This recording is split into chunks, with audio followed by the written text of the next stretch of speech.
right. Hey, welcome, guys. Welcome back to the second consecutive night of the Arizona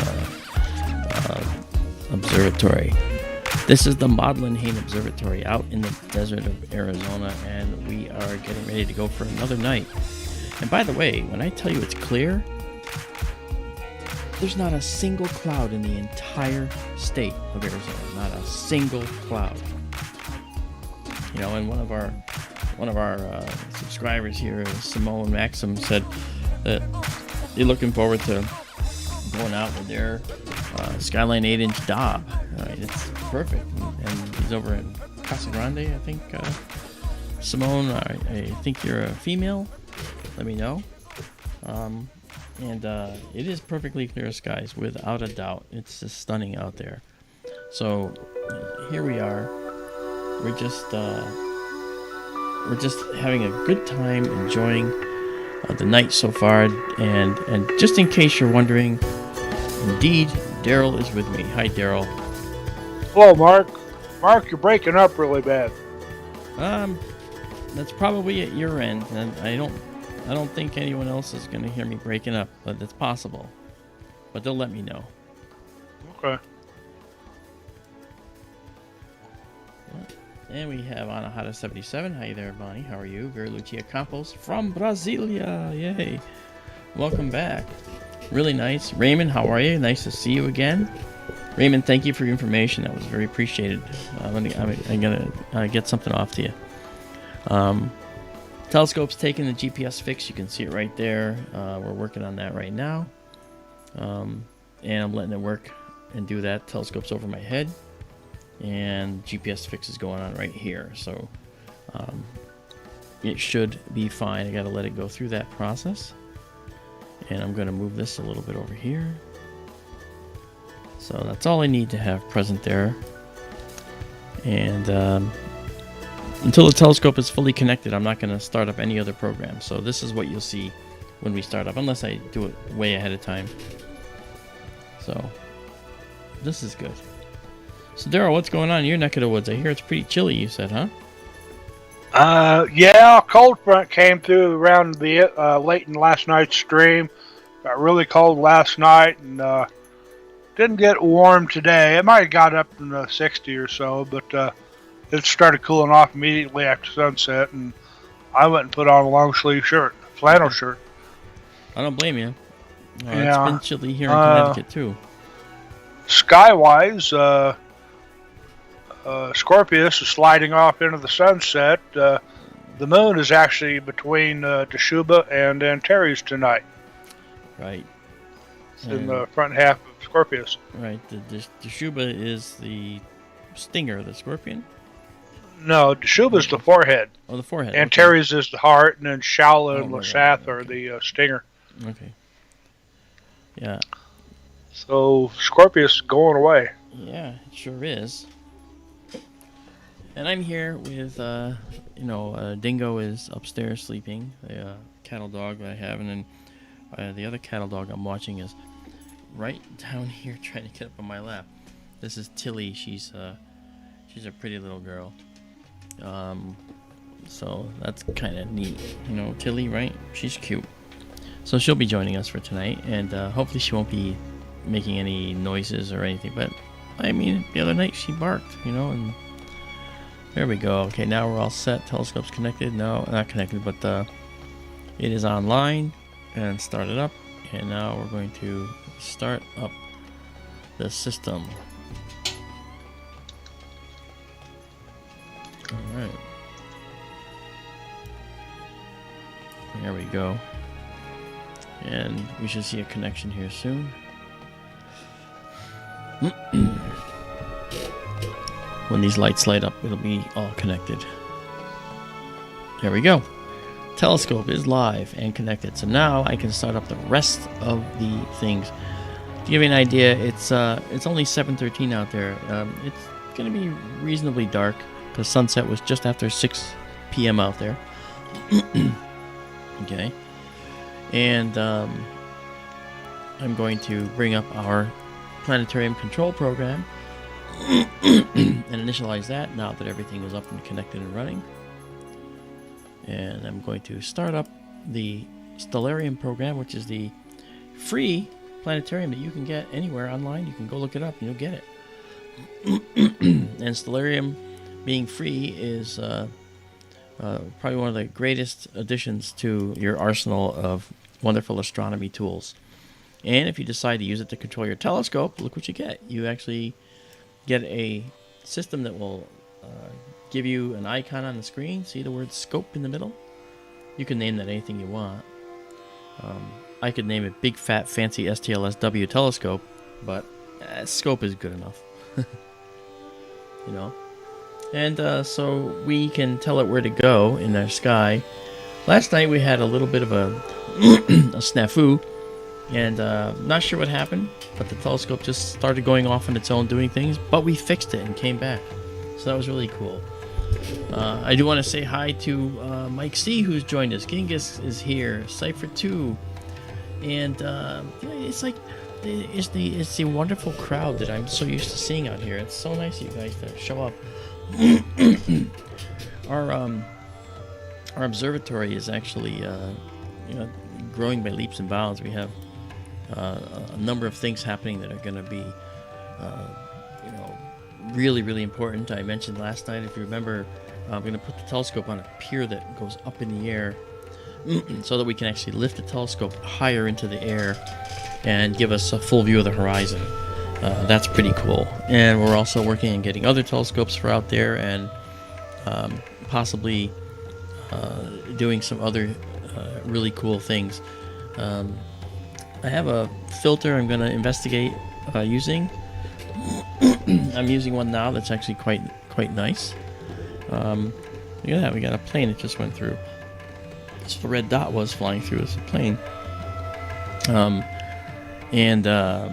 I'm just going to set this. For those of you that just, some of you may remember, but I'll tell you, this is me down here. Hi.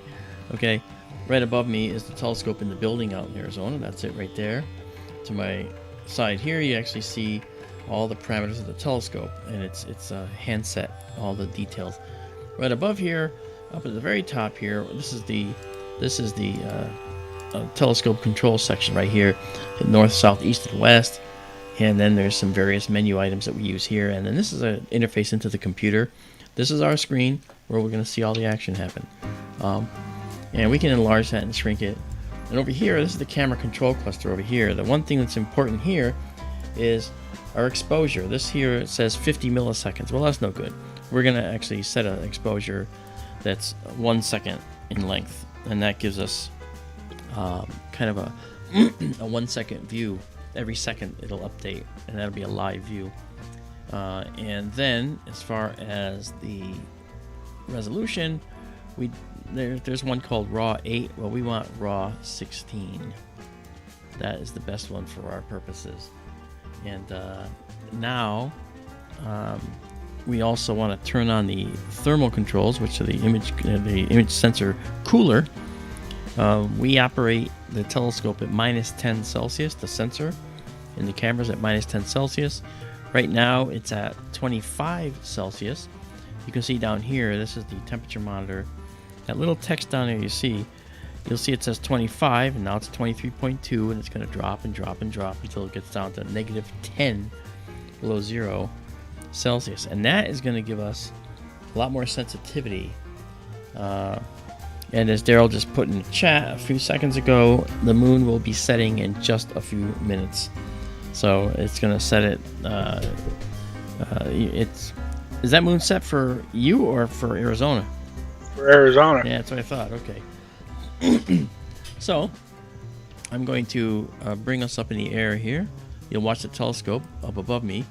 You'll see, that's not me. I'm not up above you right now. This is up above me now.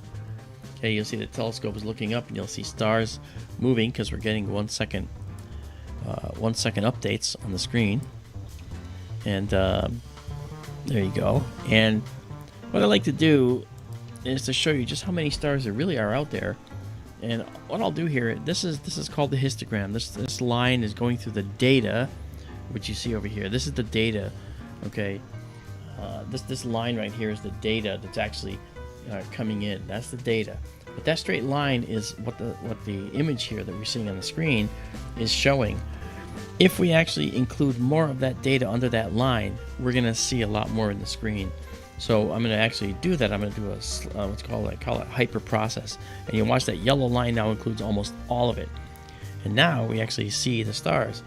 You'll also notice that the stars are out of focus, and that's because the temperature is very, very critical when it comes to focus. We've got to actually make sure that the telescope is at the right temperature physically, not the sensor, but just the telescope itself. And right now the telescope has just been opened. We gotta wait for it to acclimate.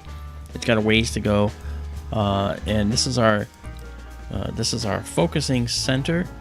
And you'll see this is the value of our focus value right now. It's at 50,092. We can make it 50,091, 50,093, etc. So it's got a lot of resolution to the focus. Really, really, really fine resolution. But then this next tab gives us our temperature out in the building there. And right now it's 70 degrees Fahrenheit. And that's 32 Celsius, I think. Right. Well, it was like over 21. 100 Sorry, just a 21. couple of weeks ago. You're right. That's right. It's 21 Celsius. Sorry, I meant to say 22.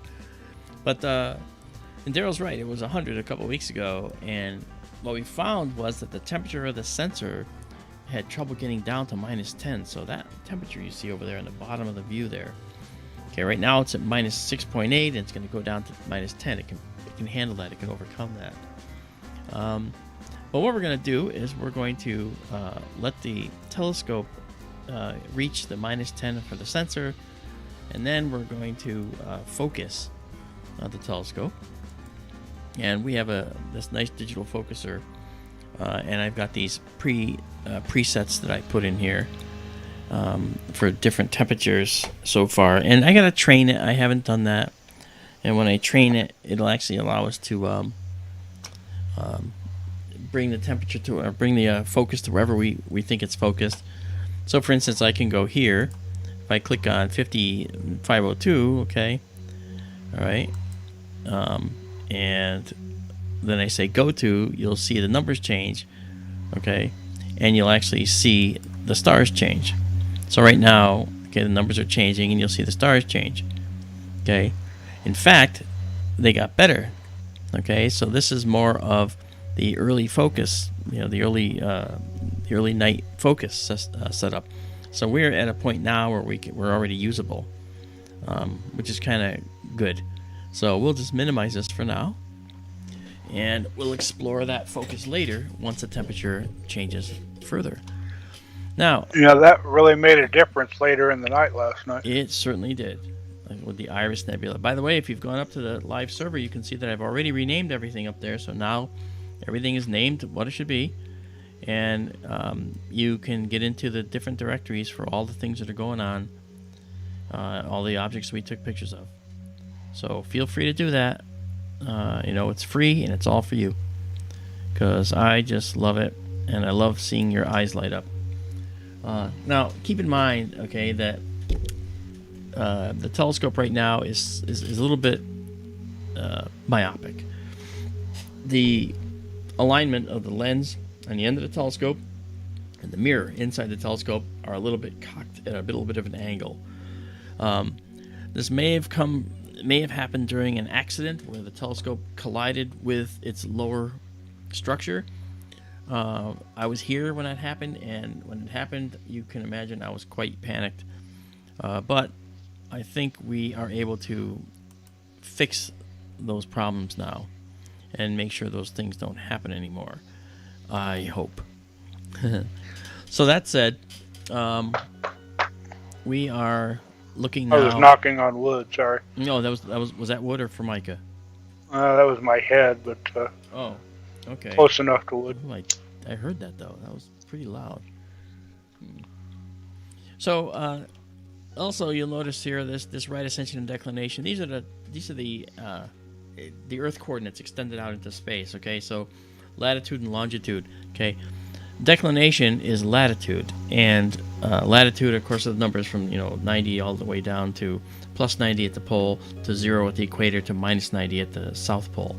All right, well, that's extending out into space from the Earth. So now you can see that the telescope's pointed at minus 29. So it's below the celestial equator. And of course, the Earth is on a tilt, right? So the celestial equator extended out into space is not going to be on the horizon. It's going to be kind of up in the air somewhere for us in the northern horizon, northern hemisphere. So minus 29 means we're kind of below, looking down near the ground. And that's kind of what we're doing. If you look at the scope, you can see that it's right about there. And then the right ascension is based on how many hours are in a day. And so you can imagine how many, these are hours, minutes, and seconds. You can imagine how many hours are in this. What? Say it out loud, all of you. Yes, 24 hours. Very well done. Okay? That's what we see there. So we give our coordinates by hours, minutes, and seconds, and degrees, minutes, and seconds. And so that's the Earth's coordinate system extended into space. Cypher2, thank you very much for putting that link out there to our public site. That's really good because not everybody has Facebook and can see it, so thank you. I actually should put that also in the stream, for crying out loud. I should actually put that in the text of the description. I don't know why I haven't. My bad. Okay, so telescope's at minus 10C right there. You can see it. So telescope is now ready, and that number, by the way, the telescope number, that temperature, is so important for the sensor of the camera to be cold. How come? Because it reduces noise on the sensor. If you heat up a sensor that's very sensitive, like this particular camera sensor, you get digital noise. And the way you eliminate digital noise is simply by taking the camera temperature down lower. And we have what's called a thermoelectric cooler on this system, and it takes the temperature, as you saw, down to 10 below zero. Not bad. I can tell you that the camera can get pretty warm in the summertime, But okay, so here we go. Now let's actually begin the night by checking something out that might be cool. Now we still have the summer Milky Way right here. It's just west of the prime meridian here, and we do have a moon though. Yes, I can look at the moon, but I choose not to because the moon is for P&K space imaging. When Paul and Keith do it, they do it in a way that we could never even approach, so I don't look at the moon. We did, however, do a lunar eclipse stream a couple years ago, and we're one of 5 groups, as Daryl knows, who caught a meteor striking the moon at the height of the eclipse. It struck right in the blood red region of the moon. It went, we just saw it hit. It's like, whoa. And that was really I was there. Yeah, that's why. So that's why you know. Yeah, well, I wasn't on the moon, but I was here. Oh yeah. Yeah, Daryl had to step aside because it almost hit him. Yeah. Mark, can I ask a favor real quick? Of course. In stellarium there, can you pull it over, drag it to the left so we can see farther to the right? I think I misspoke. Okay. No, the other way. Other way. Oh, about the moon? Yeah. Okay. Yeah, I misspoke. I said the moon in Scorpius, and it is obviously, but I was taking Venus there because that's Dashuba just to the right of Venus, the forehead of the Scorpion. You're right. And then there's Antares there, just to the left of the Venus. Right. And if we look here in stellarium, these red lines are boundaries for the constellations. This is Scorpius. You can see that the Scorpion is laying on the horizon right now. And so if we bring up the horizon lines, you can see that it's under 11 degrees above the horizon. Now, we right now, if we looked at it, it would hit the wall. So the telescope would be looking at the wall. Because we can see stuff that's actually 20 degrees and above. Okay, that's by design because normally you don't look, it's 25 degrees. Normally you don't look below 20 degrees when you're doing astronomy because the sky is too turbulent. The problem, or the benefit I should say, is that in this particular case, what we have here is that this is such a beautiful location, and it's so beautiful that it's actually pretty right to the horizon. So we can actually see this. You can see that I'm moving over so you can see the numbers. Okay, it's almost it's almost good to the horizon. Let's put it that way. It's never good near the horizon because you're looking through a lot more air on this curved planet. You're looking through more air, and so it's not easy to see anything there. Okay, it looks turbulent. Okay, but this is good. So we can't see the moon tonight because it's actually below our visibility level limit. But that's okay. The other thing is, we don't yet have Starlink hooked up out there. We are on the list. We're going to have it. So we have a 1 second delay in everything we do. And it's really maddening. I've told you this before. So I have to take the mouse and move it up and then wait a second. And then boom. See, it moves. It's like, ah. But it's okay. We'll be okay. So now with the press of a key, we can also see where some really cool objects are. Last night we looked at the small Sagittarius star cloud. I think tonight, why don't we just take a look at this is 25 degrees. We can actually just slide on over to that, I think, and see the Sagittarius star cluster. What do you think? Sure. Sure. Let's see if we can do that. Messier 22, one of my favorites. That's right. All right. So, let's do this. Let's do this. Okay, so we're gonna move over the other direction. Sorry. Thank you for posting that, Cypher 2. Yeah, it was very nice of him to do that. Thank you for the meteor impact shot too. I thought it was pretty cool, you know. I never saw a meteor hit the moon before. Me neither. Heck yeah. You know, I thought it was pretty cool. I'm going to complicate your screen here by adding equatorial coordinates as well. I can just remove the others because we're just steering our way over. But since we're approaching the Milky Way, I thought I would just show you here. Look at all the stars. Now this is a live view, by the way, and the blue color is just the blue color. That's just something that we see naturally here. And I could get rid of the blue and make it look more real, but I think it's better to do this because it reminds me that it's on. Because hello there, Ms. J. I think that if we don't mess with it, then we won't get bit by it. Okay, so we're gonna head up north a little bit here. Are you on hyper right now? I am. Okay. And when he says hyper, that means that we're actually using a capability of this telescope or this camera to show us an extremely bright view of the sky that we're looking at right now. And that gives us a kind of a view of stars you just can never see without a very, very good set of binoculars or something, or a telescope like this. Yeah, well, when you go off hyper, the blue will go away mostly, won't it? Yes, it will. And there is what we are. That's our target. So I'm going to change the speed. Look down the bottom here. You can see the speed. I'm changing that now to 16x, which is 16 times guiding rate. Which that just means that we're going to be able to move this without losing objects, and it's going to come back up. And this is Messier 22, folks. This is a globular cluster. That's right. It's really cool globular cluster. It sits just to the upper left of the teapot in Sagittarius. That's right. That's hundreds of thousands of stars all clustered together in a ball. Yep. And what's funny is globular clusters, guys, are among the oldest objects in the universe. They were here when galaxies were formed.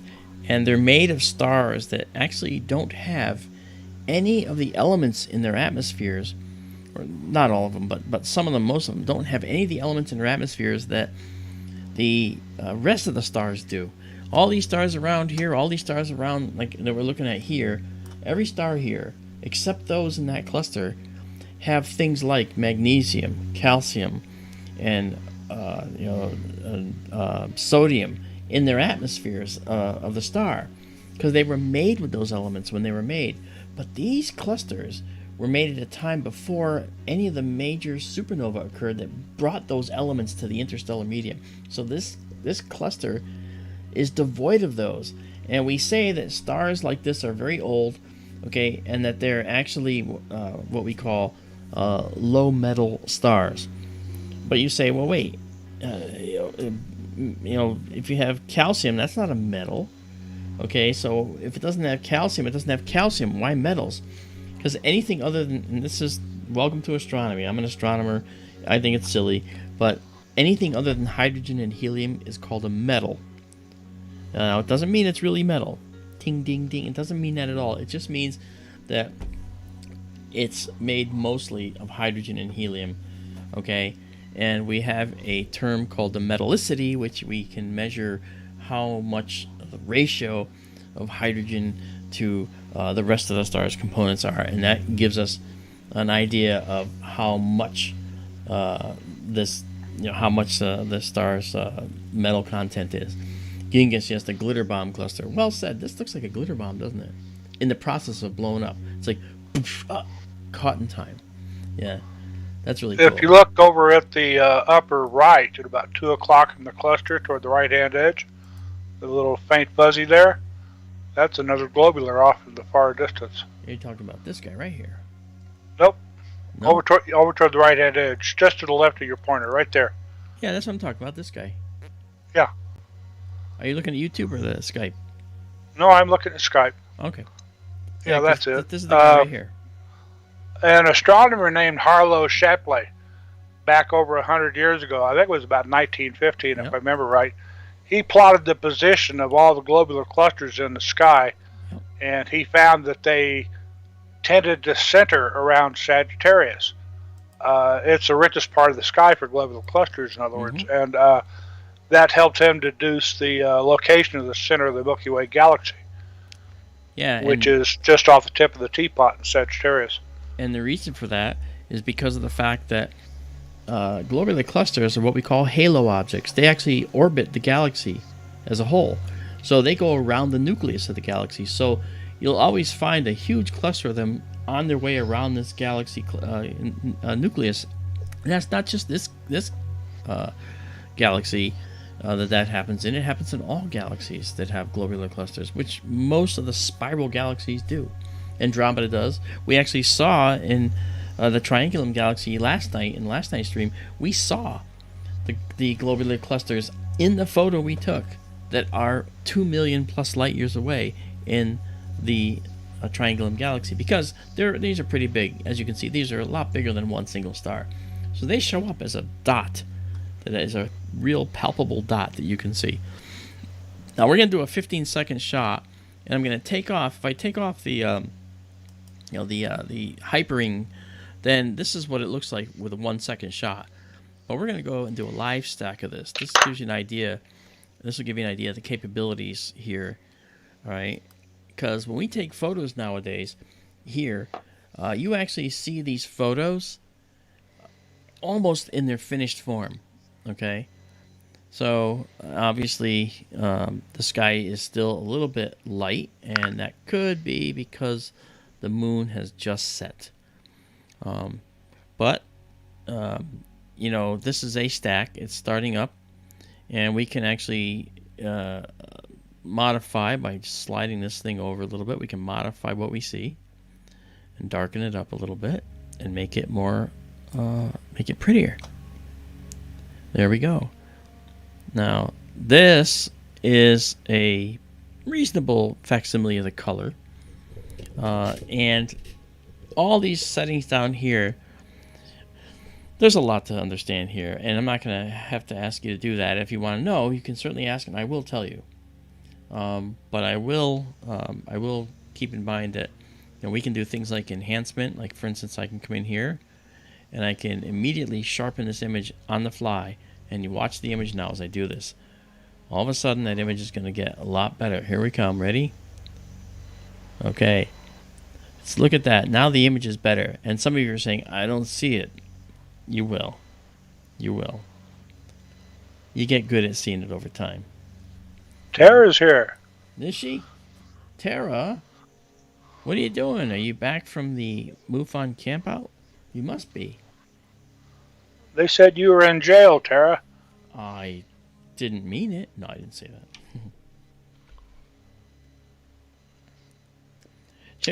Tara is one of our co-hosts on SkyTour Radio on Sunday nights from 6 to 8 p.m. Eastern Time. Tonight, we couldn't... the other one is Amanda Curran, and Amanda is having her Thanksgiving tonight. So she couldn't join us, and Tara couldn't join us because she was away for the weekend, and now she's back. And so with that in mind, we chose not to do a SkyTour Radio. But it's okay. I think that the fact that she's here now is kind of cool. So I'm liking it. So yeah, there is the Messier 22. Focus looks pretty good now, Daryl. I think that's it does. That focus value that I had worked. It's still not collimated. I still have to do the rest of the work, but I will do that. Oh, that's pretty. Yeah. Nice globular. And we can actually, to give you an idea of what I mean by there's some issues, if I go to 100%, you'll actually see that the stars are not perfect. You see that? That's not stars being just out of focus. There's an issue here because they look like teardrops. And that's because the lenses are misaligned. So I'm going to fix that. What's now? Today's the 10th. In less than a month, it'll be fixed because I'm out there teaching in the desert. And I will be going to the observatory and spending several days there working on all these problems. But see, from a distance, it looks good. So we can do that. All right. So that's Messier 22, reasonable facsimile of the color. You notice that it sort of looks more a little orangey. Again, these are older stars, and you're not going to find that these are young hot stars, which are typically blue. They're going to be more orangey. You know, that's the nature of these particular stars. So, I gotta trade ears here with this head piece here. And the angle old wrong. And yellow like me. Huh? I said they're old and yellow like me. No, see, that's 16 frames we've already stacked here. And what do we mean by stacking, for those who don't know? Stacking, we take an image, and we take another image, and we stack them together. First of all, we align them so they're all lined up, and then we stack them on top of each other, digitally. And what's that do? Over time, what that does is it gets rid of the noise that's still in the system. And this is something beautiful, you know, that really helps us tremendously. I'm using two screens, by the way, so when I look over there, I'm looking at the actual observatory screen out in Arizona. When I look here, I'm looking at the broadcast screen where the broadcast is being done. And Daryl is looking at this screen here with me, so he sees the observatory screen, and so do you. Everything that's on this page right here, okay, is everything that you get to see. So that's what we see. I could technically just look at this right-hand screen, but I prefer not to.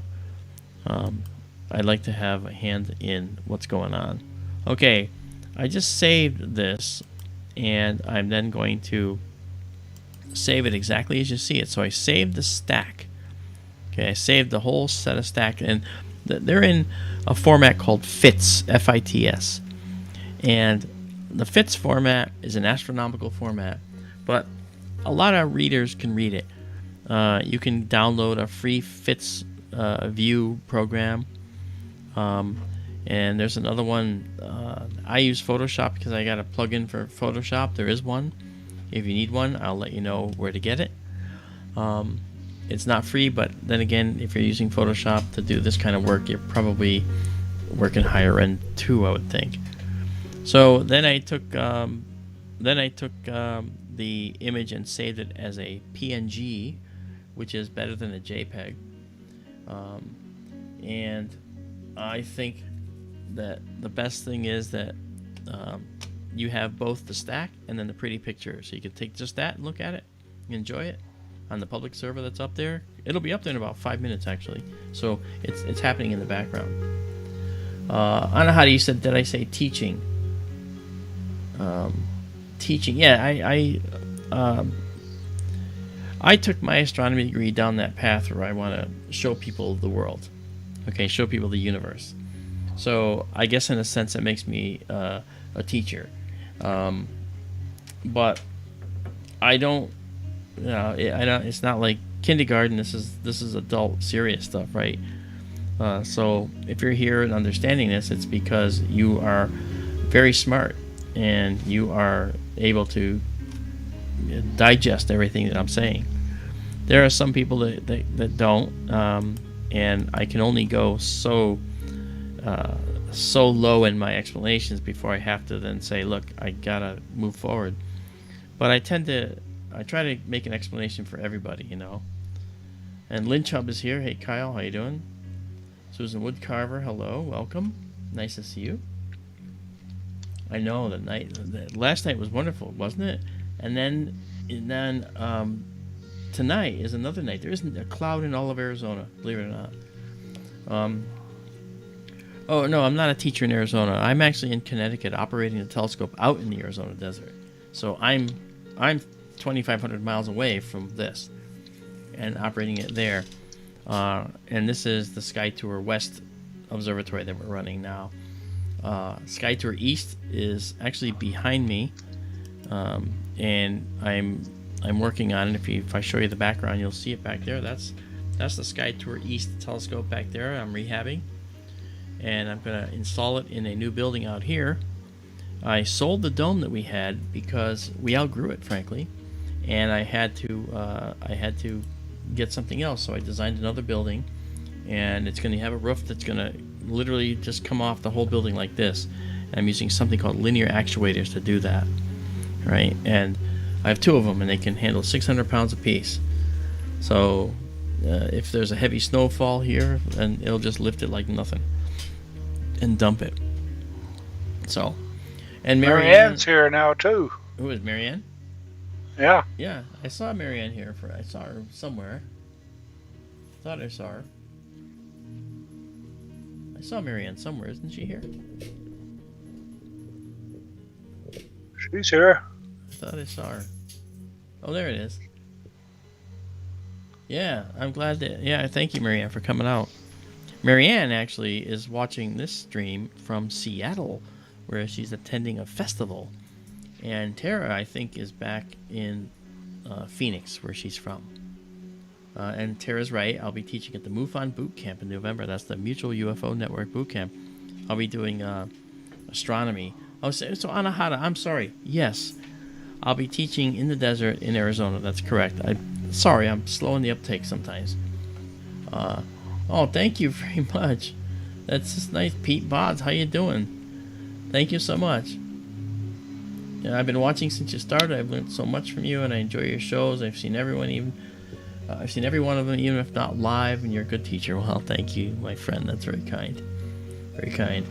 It takes a lot of willingness to do this kind of work, you know. I think, but I'm glad that I do. I'm really glad that I do. Thank you so much. And so Marianne is up in Seattle. She'll be back to Phoenix Tuesday. You know, Marianne and Tara both in this chat now. They're two people that are instrumental in what we do. I want to show you something really fast here. This is the door of the SkyTour LiveStream. And I'm sorry, Daryl, you can't see it here because I'm on the other screen.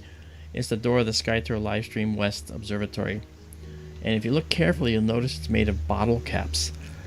Bottle caps that Tara, here in the chat, painstakingly, as an amazing Arizona artist, put together into the shape of a rough Orion Nebula. And she even spelled out our name. And she didn't paint any of these bottle caps. These are their natural colors.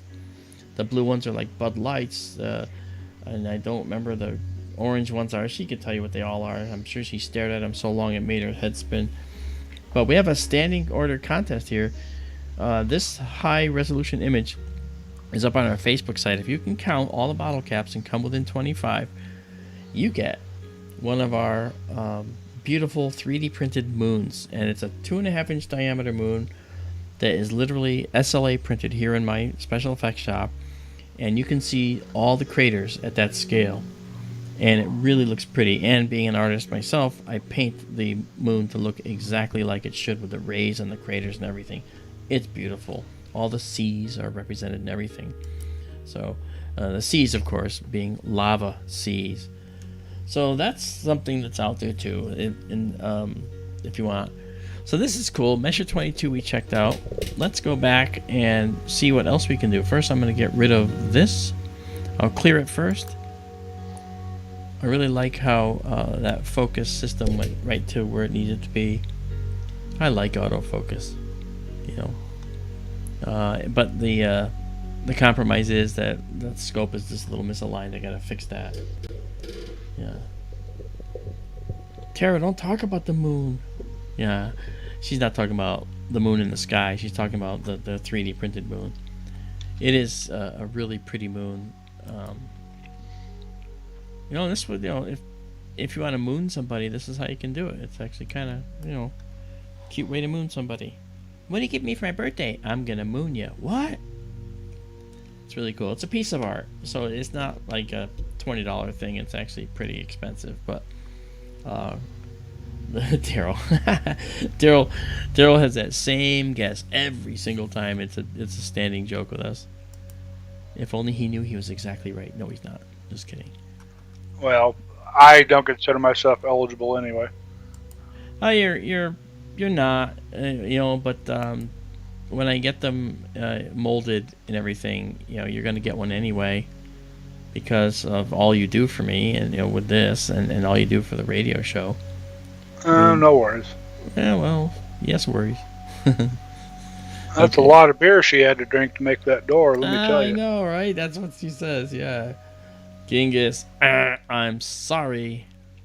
So here's our live view again. If you watch the live view too, by the way, watch carefully, because sometimes you'll see little tiny things moving through. And because it's a 1 second exposure, they're going to show up as little dashes moving across the field, usually from west to east.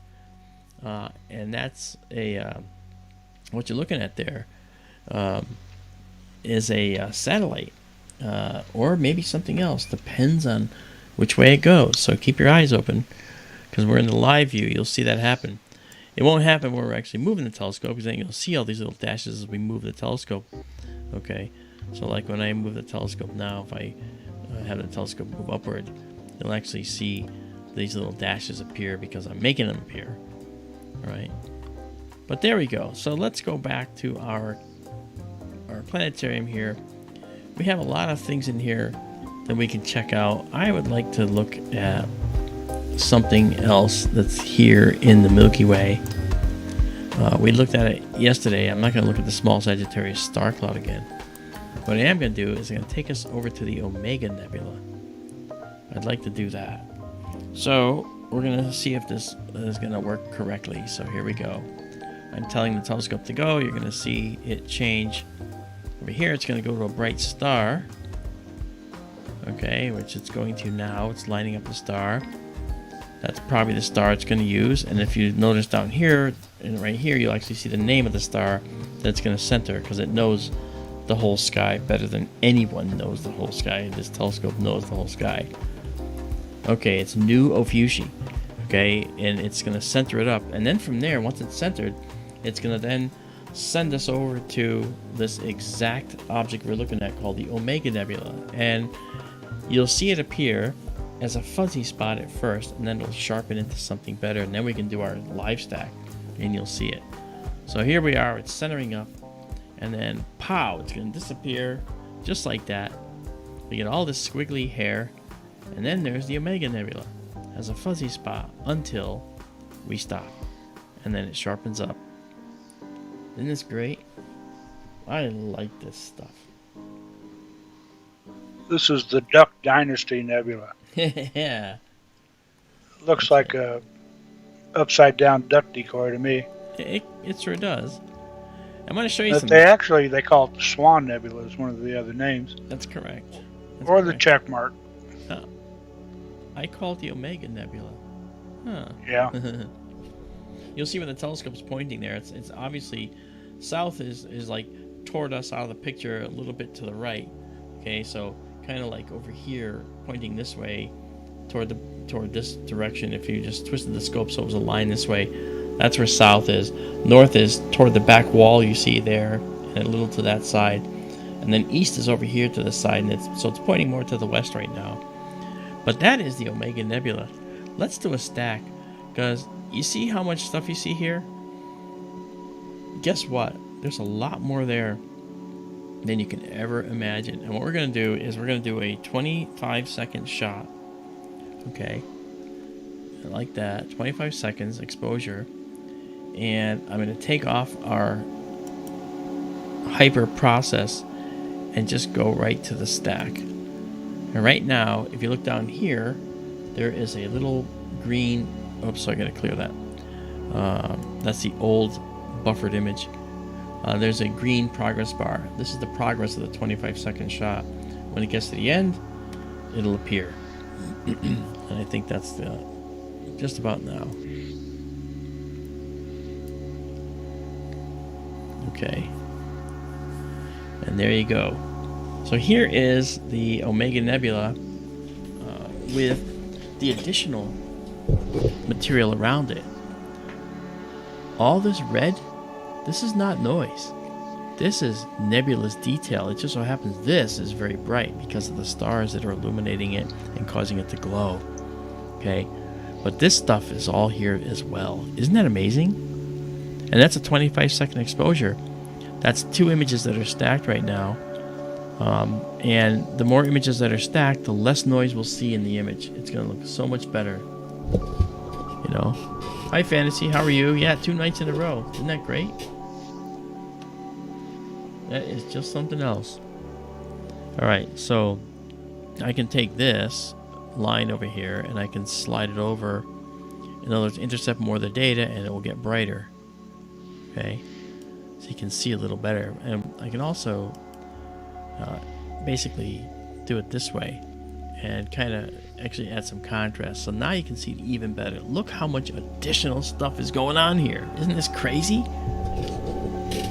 And this is all Milky Way. This is just it's a very, very, very dense area in the interstellar medium. I don't mean dense so you couldn't see through it. If you were there, you'd think you were in like a cloud. It would look, it would get dense in the distance, but it wouldn't look dense where you're standing. Because that's how these work. Okay, like kind of like regular clouds in the sky. This area that you're seeing here, this area here, this here, these are all dark dust that are obscuring the nebula behind it. Okay, and the stars behind it. And that's all dust that you're seeing here, this black stuff. That's not a void. That's not missing stars. That's dark nebula. Dust lanes in our galaxy. Made of the dust that has been thrown out into the interstellar medium by countless supernova explosions. Just incredible. And that's a fantasy. Good point. You're right. I should do that. Fantasy saying, can I put the name of what we're looking at on the screen? I can, and I should, and I will. And I just have to remember to do that for each object. Let me try something here. Okay, let's see what this is. It's another Messier object. What is this? M17? Yes. This is M17. It is. Okay, let's try this. Let's see how this works.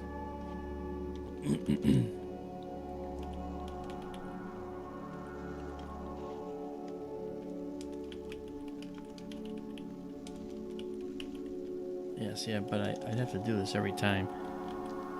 It's okay. Let's see how it came out. What if we just put it in chat? That's probably a better option, actually. In fact, I could and probably should be doing that while you carry on screen.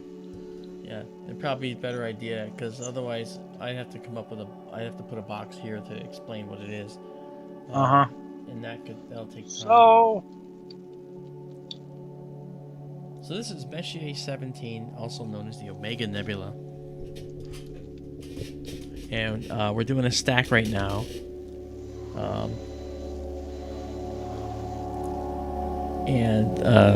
We should have been doing that all along, Fantasy. I'm sorry. There it is, right there. Daryl just put it in there. Yeah, if I forget, remind me or kick me in the butt or something. Yeah, who am I to complain? Who am I to complain? Okay, so that's beautiful. You can see this beautiful area right here. That's actually a nice little.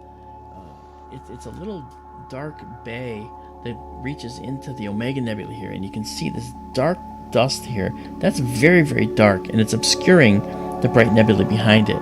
And then further over, out in here, you actually see more dust. This is more dust. Okay, more dust that's also obscuring what's behind it, and that is something that is characteristic in the galaxy. You're going to see that a lot. You know, we'll see that a lot. And I wonder if I can find another object we can look at while we have time. While this is stacking, I'm just going to check this out here. We looked at the Eagle yesterday. Yeah. I think we might be able to check out the Lagoon. We might be able to get to the Lagoon tonight. That's just at pretty much at our limit, but we can try it if you want. Shall we try it? Sure, why not? Okay, well, see, now if I go and people didn't want me to, it's your fault. Okay. I got big shoulders. But believe it or not, we've stacked 14 of them. Right? So we've stacked 14 images, so they look better and better and better. So I will save the stack. Okay, you'll see that across the top in green. And then I'm going to drop this list down, and I'm going to save exactly as seen. And then you'll see that the ping file has been saved. And now you get this exact image plus the stack. Okay, now let's go back and let's get rid of the stack right now. We'll have to clear it later. Okay, and now let's go back and do our 1 second shots. Alright, 1 second shots to do the real time. And let's go to our hyper view. Kaboom.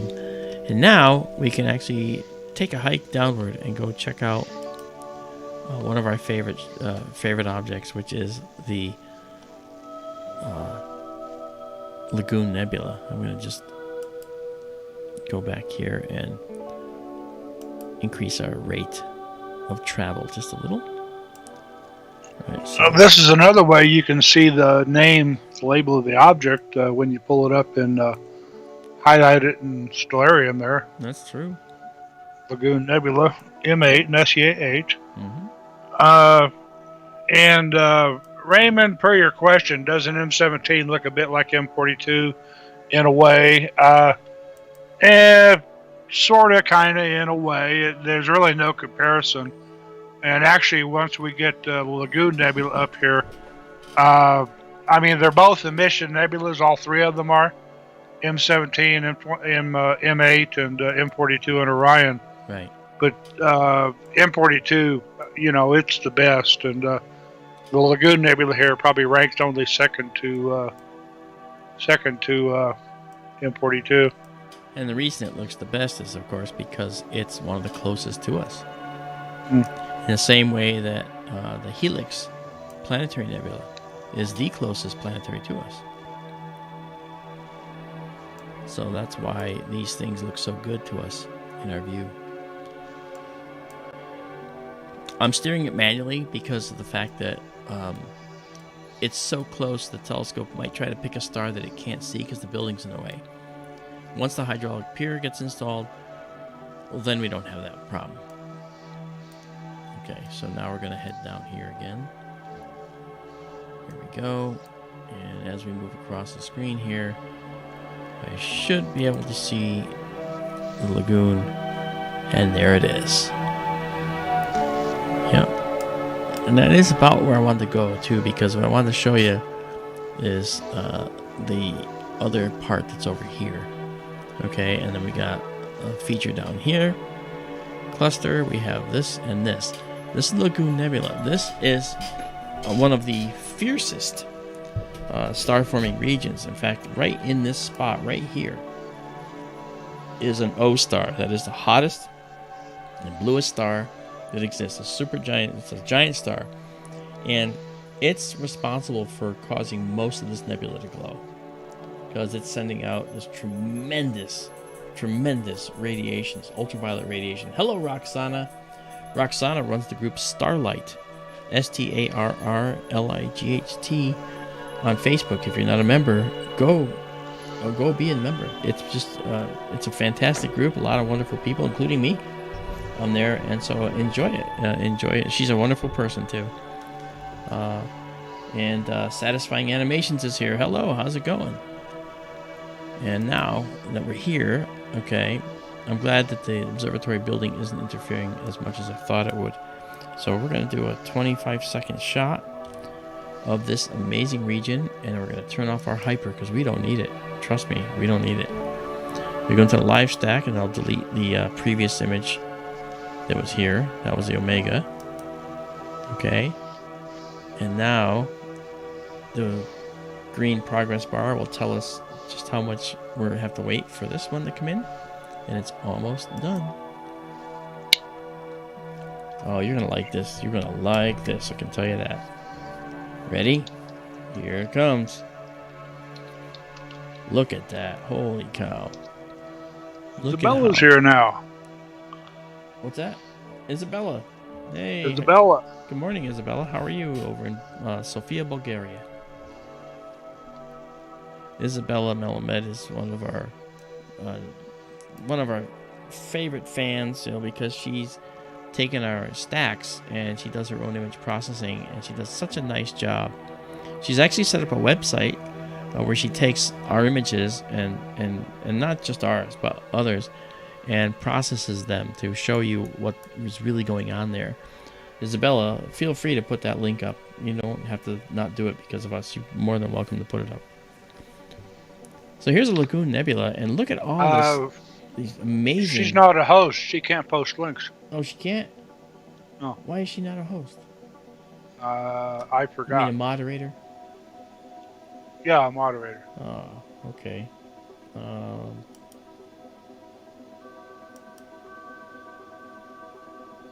Per Roxana's question, Roxana, if you're on YouTube and you're using the default view, and you see the chat box over on the right, if you go to one of the bigger images, it should at least move the chat box out of your direct view.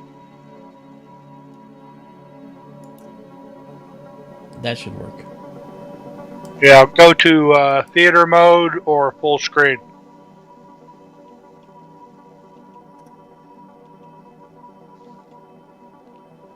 We're stacking this as we speak, by the way. We've got 5 stacks so far. It's worth the wait, believe me. Isn't this beautiful? It's beautiful, but it's deadly.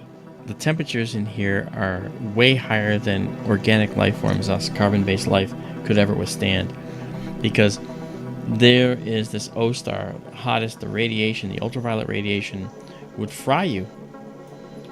You wouldn't even have a chance to go, oh, look, a star, because you'd all be like, shh, and you're gone. It's really, really, really, really dangerous here. So, that's unfortunate. But it is what it is. I will post the link for Isabella. Okay. Hey, D. Smith, how are you? There you go. Thank you there, Daryl. Thank you very much. Sure. Isabella does some really nice work. Yes, she does. And she's self-taught, which is kind of cool. You know, I like that. I really like that.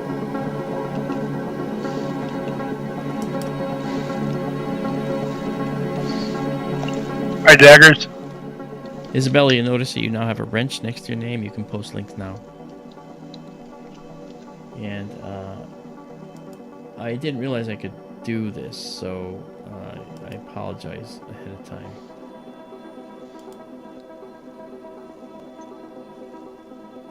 Okay.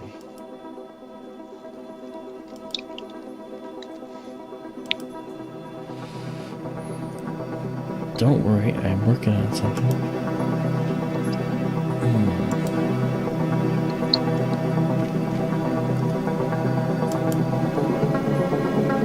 There we go.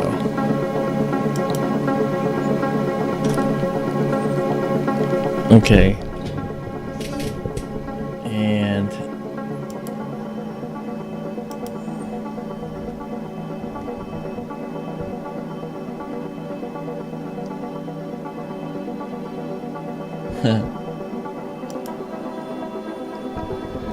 Roxana, you know, you're a sweetheart. Thank you very much. I like the little animation. That's cute. Really cute. Genghis, per your question, is it an old nebula? It's a stellar nursery, and they tend to run for millions of years in age. The hydrogen itself, of course, is as old as the universe, I suppose. Billions of years, 13 point whatever billion. The nebula is on the order of millions. Not so much that it's an old, probably a fairly young nebula actually,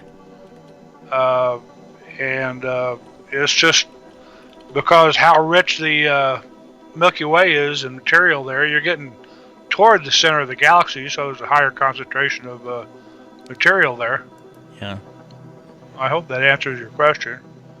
Well, I think you did a nice job with that answer. The other thing to add to that is that these nebulae are usually formed by bright, hot young stars that form in clusters there, and they usually have a lot of ultraviolet radiation. And that ultraviolet radiation will tend to cause the hydrogen gas to ionize, and thus the electrons leave the hydrogen atom, and when they come back into the hydrogen atom or another one, they give off light, and that light is this characteristic red color you see, which we call hydrogen alpha. Okay, and it's a specific frequency, and this particular light is predominantly what we see from these young nebulae. But because there's such a high amount of ultraviolet radiation in these nebulae, it means that if planets form, at least early on, in a star system that has planets there, there's not going to be any possibility of life there. We have to wait until the stars that are young and hot, like this O star powering it over here, we have to wait for that star to go supernova, and it litters the supernova remnants, its remnants out into space, more elements in the periodic table that it makes in its core. And then, at that point, when the nebula finally goes away and those stars that are in that hot young cluster dissipate and move along, then the star stuff, as Carl Sagan used to say, will be there for which planets that may harbor life could form. And it's a process. It's an ongoing process. But isn't that beautiful? Look at it. And this is the heart of the nebula there, where the O star is, you mentioned. Yes. Isn't that called the hourglass? It is. It is. Okay. Let me take us to 33% here.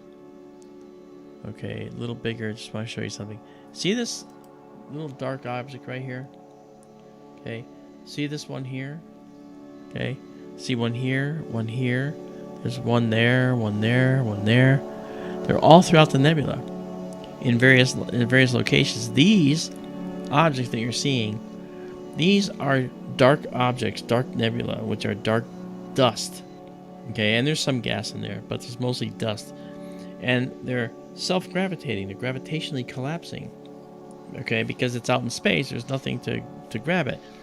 Okay, as it self-collapses like that, that self-contraction will cause the center part to heat up. And then you might end up with a solar nebula, like we had here. If enough gas gets into the middle, which is very likely, then you can get a star that forms there. And then if there's more material that's going around that young protostar, then those might form knots and thus planets and asteroids and other things like happened here. And that's the kind of thing that is where solar systems come from. You know, Angus orbit. Really? Come on. If we could see it in infrared, we could see stars inside those dark nebulae, couldn't we? Yeah, and if you look here, okay, like down around here, where it looks like there's nothing, this is all dark nebula in here. And if you do an infrared study, say down here, you might see it pockmarked with all these little hot spots. You know, just like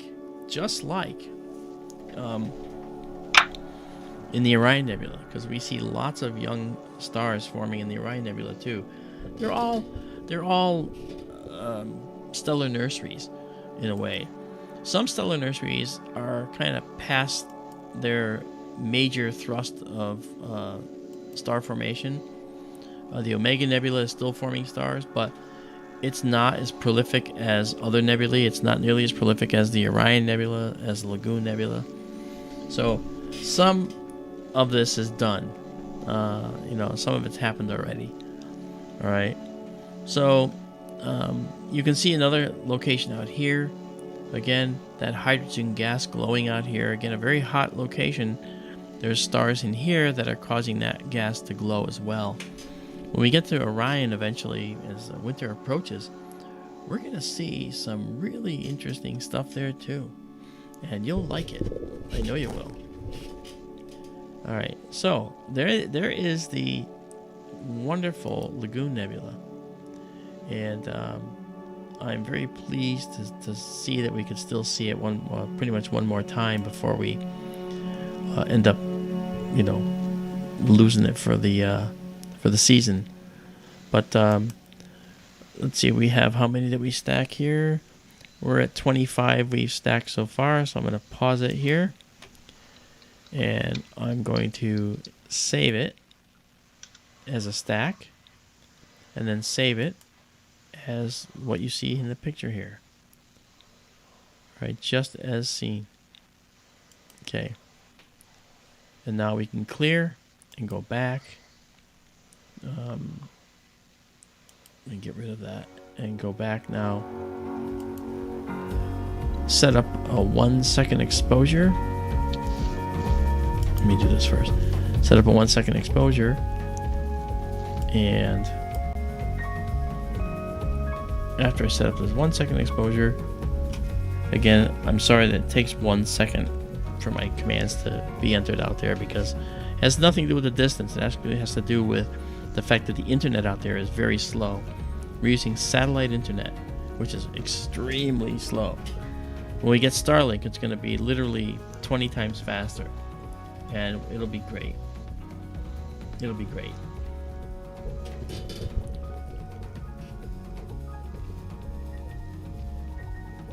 Oh yes, Isabella, yes, it might be weird, okay? But because you're here all the time, because you're special to us, everybody's special to us, but because you actually have demonstrated so much effort for us, as Ray has, I awarded you guys wrenches for now. There's other people that belong with wrenches as well. Some that have been here a long time, and I will surprise you with your wrenches as well. Moving forward. Okay, we got our 1 second shot. Let's now do our hyper shot here, just so we can see what we're looking at. There we go.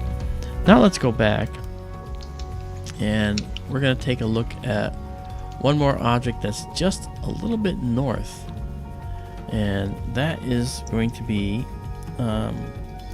the other nebula that we look at, which actually is kind of interesting, very interesting actually. And it's going to be just north of us here, and I think we can get there by just moving up here. Waiting, come on. Okay. Now we'll move north. By the way, this camera has a field of view that's, I think I went past that already.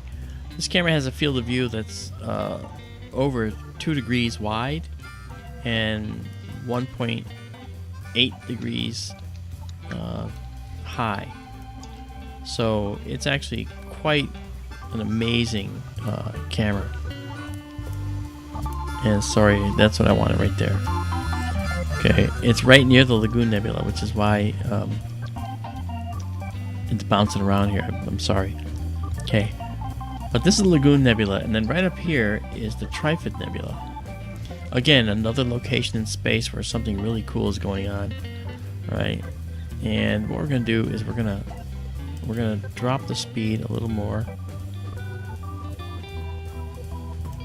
and we're gonna. Oh, I see what we did. Okay. All right, and now let's go up to it.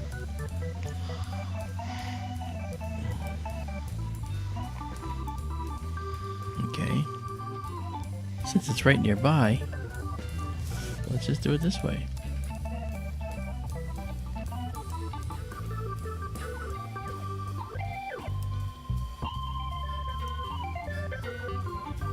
Okay, and then the Trifid Nebula will be here. Trifid's neat too because the Trifid shows us a couple different types of nebula in one shot. Oh, look, a satellite. Yep. Zipping through, look at that. So, Yeah, it did not make a curve. We made it do that because we were moving. That's typical anomalies that we see, guys.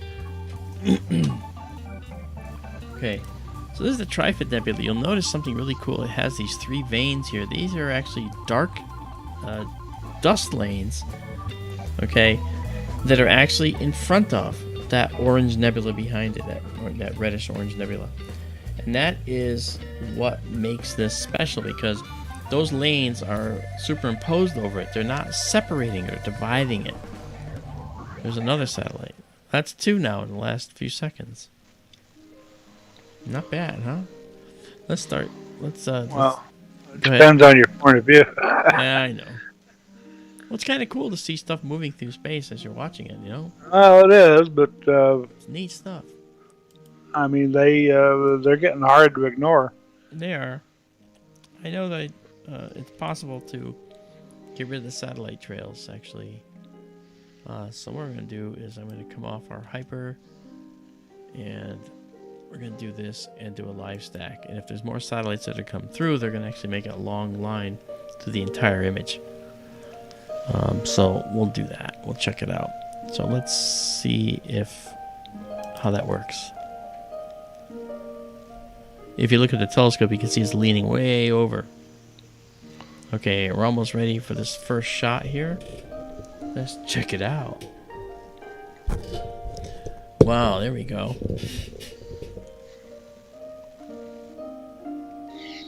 Our feed from the observatory is suffering some data loss. Now you can see it's getting better. But you'll notice that the Trifid Nebula here, it's very strange because it has this red hydrogen glowing gas illuminated by this star here, and it's got this blue gas. But is it glowing? The answer is, in this case, no. What's happening is that blue is actually dust. It's not gas. And that blue dust is actually absorbing the blue light coming from this young star, and then re-radiating it in a bunch of different directions. It's called scattering, known as Rayleigh scattering. And Rayleigh scattering is what the molecules in the atmosphere do, and give you a blue sky that we see every day. So we're seeing this blue nebula for the same reason we're seeing the blue sky. Rayleigh scattering. It's a particular way in which high energy radiation is taken in and redirected in a billion different directions by atoms or molecules in the atmosphere or atoms out in deep space. And we're seeing that happen here. So this is these are actually called reflection nebulae, because effectively the light is coming in and the blue light's being reflected back in some way. It's being scattered in every direction. But this is kind of what it does. And then this is a emission nebula. That is, it emits this orangey red light in hydrogen alpha, and this is just scattering the light. 2 different things. This one here, okay, the star has ultraviolet radiation that is being scattered by the dust particles. This has hydrogen gas. any dust that might also be in there might be overwhelmed by the hydrogen gas being all glowy like this. So you might not see that there's other blue nebula in here, but there is. If you look here, you'll notice there's like a little faint outline around this. You see that? Well, that faint outline, if you notice here, is blue. And that's because there is a lot of dust in this region. But the emission part of the nebula, okay, is overpowering it. You can't see it. All right? And you can tell that something crazy is going on there because you've got these dark lanes of dust, right, that are also here. They're up in here as dust, but it's more cohesive and aligned down here. So that's why you see it. The universe is not homogeneous. It's not the same everywhere. It changes all over the place. But if you notice, yeah. Susan Woodcarver asked a question. Yeah. That might relate to what you're talking about with the nebula. Okay. Okay, Susan asks to us, if the nebula systems are so far away, how do you know they're dark dust making those veins and not separation? Actually, that's a very good question. Excuse me for a moment, please. Sure. When we look at the dark dust, we can actually see that the dust itself, right, has a spectrum all its own. We can tell that it's not something missing, but that it's a substance there. So we know that that's a substance there. We can detect that there's something there. And because we can detect that there's something there, we know that there's not a void. It's not a gap. It's not a separating gap. It's actually something blocking. Okay, and that's what tells us that these nebulae have dark dust lanes like that, because we can see that there's material there that gives off its own signature that you can't miss. And we can also look at it in the infrared where you see it as well, because that dust is many times warm and it will show up as a knot of dust rather than just a dark thing. It'll look bright in the infrared because infrared is heat. So it's really cool. And if you look around, you can see that there's more dark dust in here that's blocking some of this starry cloud behind it. All right, this, just so you know, I guess in a sense, I'm kind of a convert to the American Southwest when it comes to astronomy. I've worked in observatories and stuff, big observatories, and they're usually in places where there's cities, and so you can't see the sky like this. Out in Arizona, you see the sky almost like this with your eye when you look at it. You know. I'll give you an idea, actually. I'm going to go back to our main. And I'm going to do this. I'm going to take... This is our all-sky camera that I have here. And the all-sky camera, it's probably set for like 15 seconds or so. I'll just do one acquisition. And now what's happening is it's taking a picture. It's counting up there. You can see 6, 7. And it's going to tell us, it's going to show us the night sky 180 degrees around us, 360 degrees. 180 degrees down the horizon. Okay, there it is. And you can see the moon is still up but setting. Right, and that's the southern Milky Way down there, and this is the other end toward the north. Right, actually the north is over here, and you can see Jupiter here. Actually, why don't I just make that bigger for you so you can actually see it? Wouldn't that be a new novel thing? So you can see the Milky Way. Now here's what's interesting. The moon is out and we still see the Milky Way around it. That's how dark it is there. Okay, so we have Jupiter here. Okay, we have the stars of summer here. Okay, we have Altair, we have Vega, we have Deneb. This is the Northern Cross. You can see it's right there. This we see 1, 2, 3 stars, and then 1, 2, 3 across. That's the Northern Cross. That's Cygnus the Swan. And this is Lyra. Here we have Vega and the 2 stars down here. Okay, this bright star and this bright star and then this bright star of the eagle, of Kilo the eagle, make the summer triangle that we see here. Okay, that's what we see. Okay, and up north here, you can see the W of Cassiopeia. 1, 2, 3, 4, 5. Okay, really pretty. And then we see stars of Perseus rising here. Also, we see the Andromeda Galaxy over here on its way up. And so this is our full sky view. You can see the trees and the horizon all the way around. Really pretty. So that is how the sky looks out there. And with the moon out, you still see the whole Milky Way. That is something that is only reserved for the darkest of locations, to be honest. So I wanted to make sure I showed you that. You know. Okay, so we've been stacking the whole time here, the Trifid Nebula. This is a live stack we're doing. And we have 19 of them stacked. I'm going to wait for this last one to come in and get an even 20. And then we will move on. But if you have any questions about the Trifid Nebula, do put them in the there in the chat. I'll be happy to answer them. Back. Front. Did I win? Okay. Alright, here we go. Okay, so I saved it exactly as seen. I just showed people the all sky cam shot here. Uh-huh. Okay, which is coming up. See, the moon is still setting. Yep. And as it's still setting, you can still see the Milky Way. That's how dark it is there. You know, how visible it is, I should say. Okay, so then, coming back, right, the Trifid now is doing its thing. Looks good, and what we're going to do is we're going to go back to 1 second shots again. All this will be so much quicker when we have Starlink running. Okay, and we're going to get rid of our shot there. We're going to get rid of the live stack as well. That's beautiful. I saved everything for that. Okay, so now let's hyper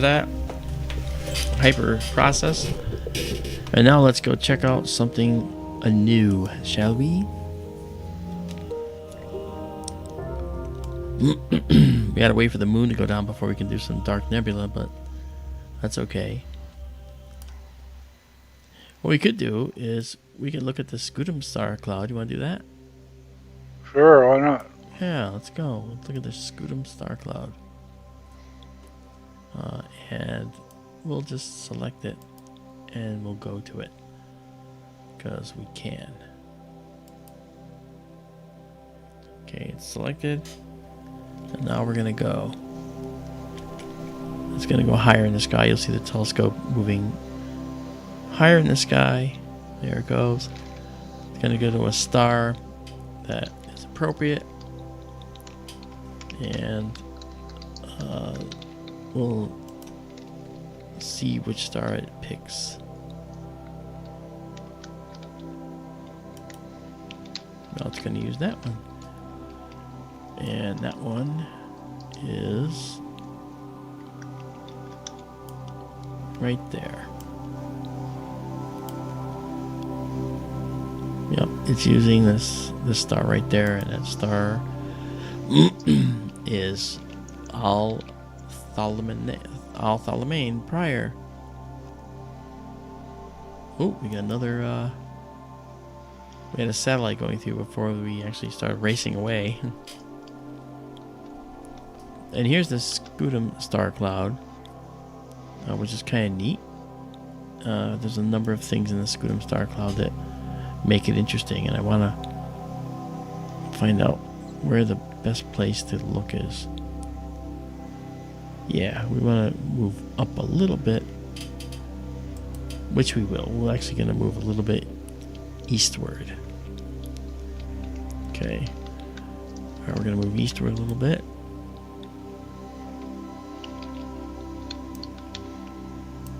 Okay.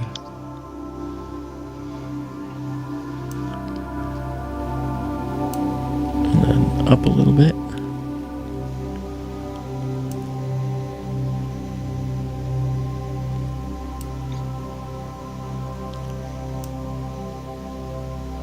moving slowly.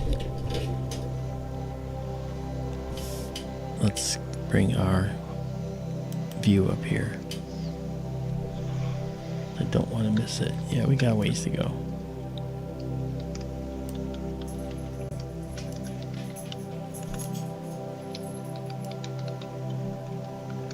All right. And then we're going to move over.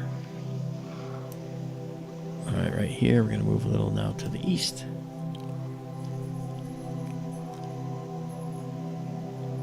I'm going slow because I just want to, don't want to overshoot things.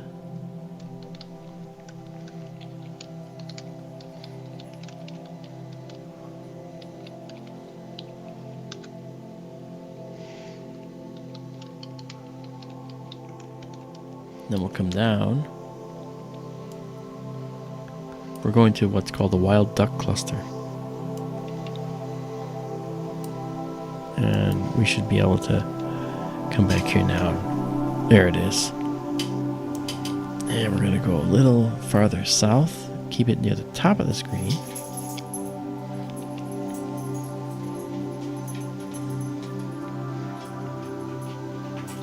Okay.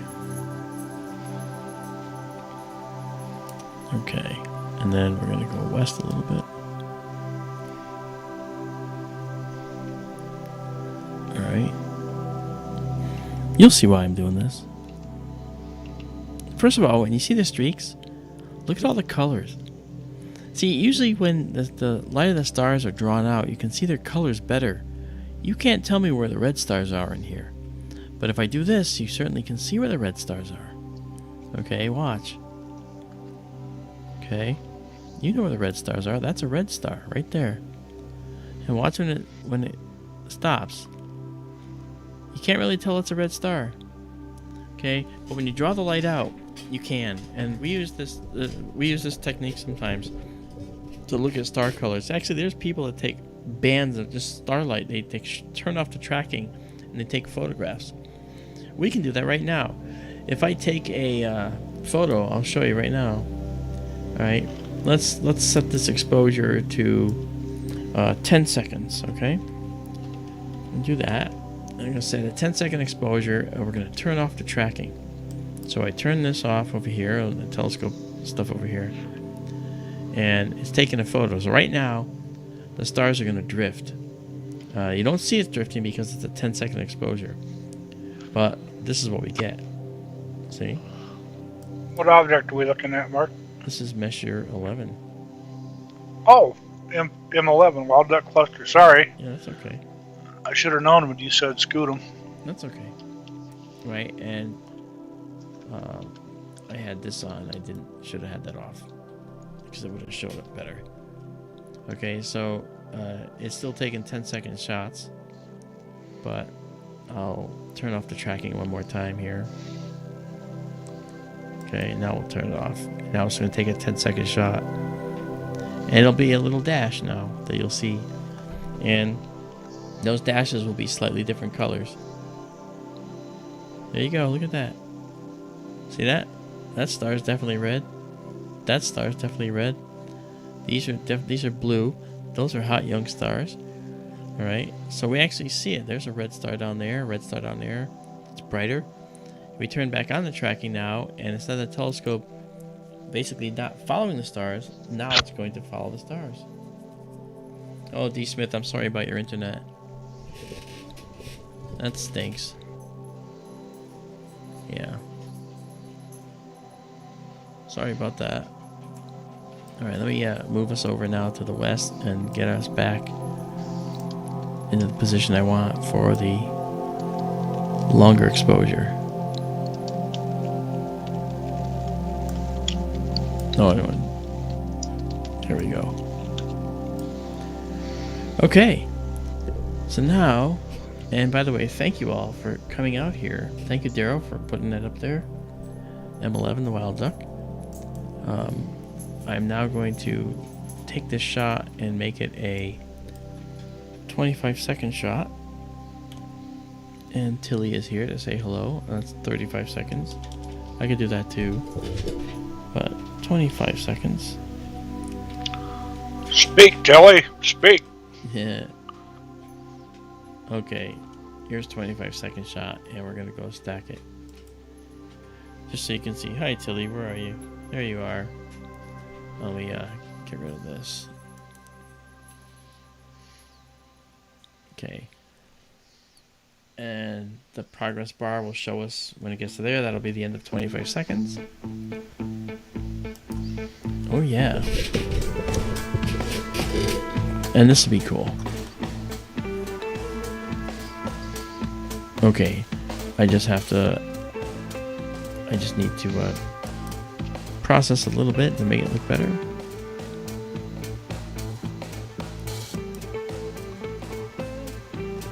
And usually process after. Okay, there we go. This will be good. Bam. Look at that. Here's M11 at the upper reaches of the Scutum star cloud, and you can see this dark nebula here. There's a lot of it out here. The galaxy's full of dark stuff. You know? In fact, that's the title of today's stream. The title of today's stream is like, "Look what hides in the dark." You know?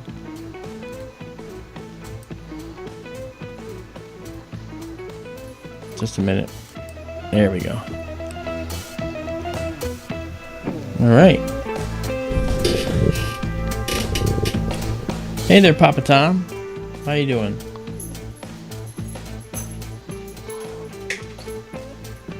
Hello, Tilly. How are you?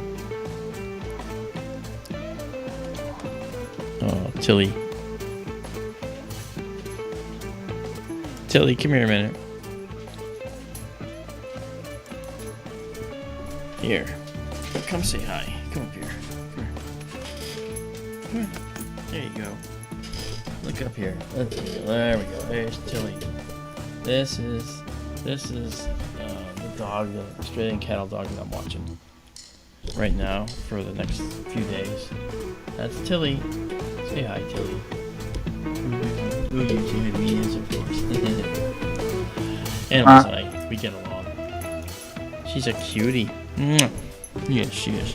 This dog has to sleep on top of you in the bed. She doesn't sleep at the end of the bed. She doesn't sleep on the floor. She has to sleep on you. And so I haven't got a lot of sleep. And you can imagine after running to 3 a.m. yesterday with all of you, you can imagine that was kind of tough. But it's alright, because she's a beautiful girl. My dingo's an Australian cattle dog as well, and so she's also difficult as well. But that's alright. They're very attentive, and they're absolutely loyal. These dogs are fiercely loyal. I just love it. You know. It said Tilly, that's right, Susan. So look at the beautiful Milky Way here. Look at all those are all stars. And echoing something that somebody noticed last night and stated, which I thought was a very nice statement.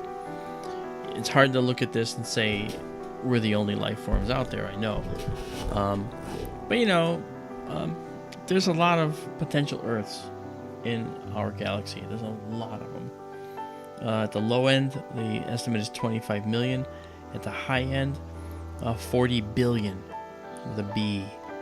So that's potential, and that's Earth-like planets now. I'm not talking about planets, I'm talking about Earth-like planets, because we already know that planets outnumber stars in the universe. How's that for a factoid? You can take that and use it if you like. Planets outnumber stars in the universe. That's pretty cool. This looks pretty good, Daryl. It does. And I will, we've stacked 9 images so far. I'll go to 10 on this one, but give you an idea. It almost looks like I'm photographing a wet driveway.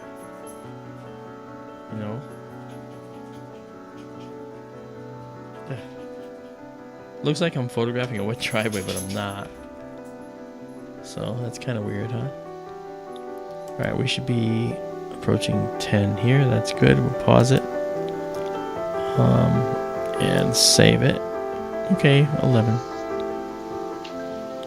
And it's been saved, and I'll save the exactly as seen. Cool. All right. And now we say goodnight to Messier 11. And we come back here. Go back to 1 second.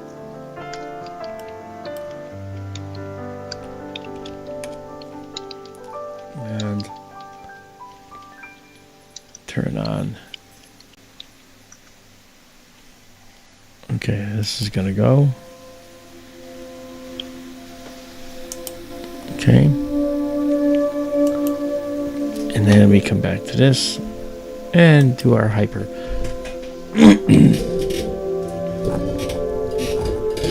There we go. Let's see what else we can see now. There's got to be some more fun we can look at. I know the moon's not down yet, but you look like you were successful in catching dark nebula there. That's correct. And if we go to the other Scutum. side of the sky, we should probably see more. Yeah. You know? Moon's not very bright yet anyway. Right. We're not even first quarter yet. Yeah. Okay.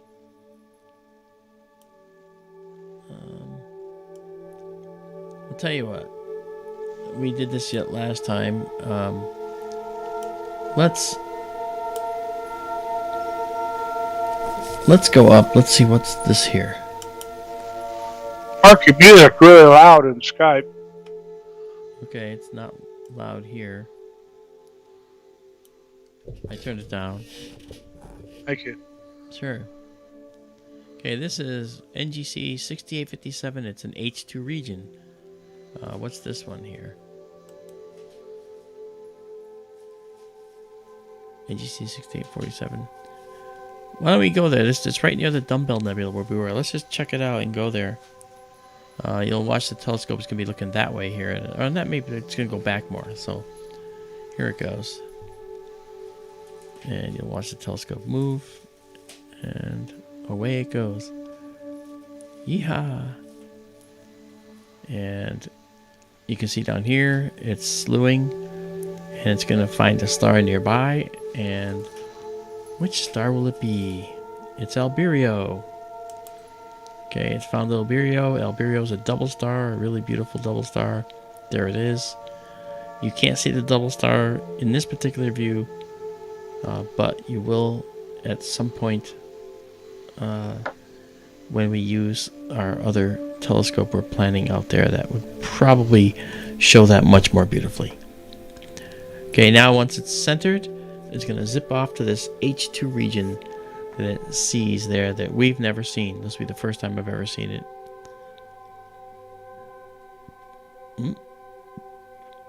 And they don't have to be large.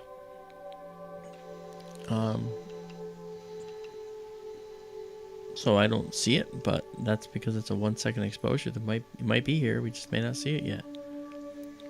All right, so let's just try it out. Let's go to let's do 25 seconds and get off of this and just go right to stack and see if we can see it. If we can't see it, we'll move on. Hey Martian Johansson, how are you? Good to see you. Lots of targets. We're playing around in the summer Milky Way. Now we're heading up into Cygnus and checking it out. Right now we're looking for a glowing hydrogen gas region, and we should be able to see something in here. Let's see if we've even got it.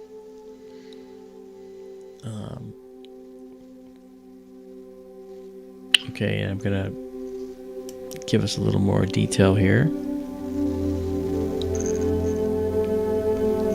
Isabella Albireo is a true double star. Yes, it is. Albireo. Oh, look at that. There's a planetary nebula right there that I didn't know was there. Check it out. Yeah. That's a star that has died, and you can see this characteristic O3, oxygen 3, which is doubly ionized oxygen, that glows in this characteristic teal color. The H2 region looks like it's down here. again, they don't have to be large. They're not marked as large. And they can be very diffuse. But look at how many stars are in the Cygnus arm of the Milky Way. Look at that. That's beautiful. Never been here before. I found the planetary nebula that I never saw before. Let's see if it's listed here somewhere.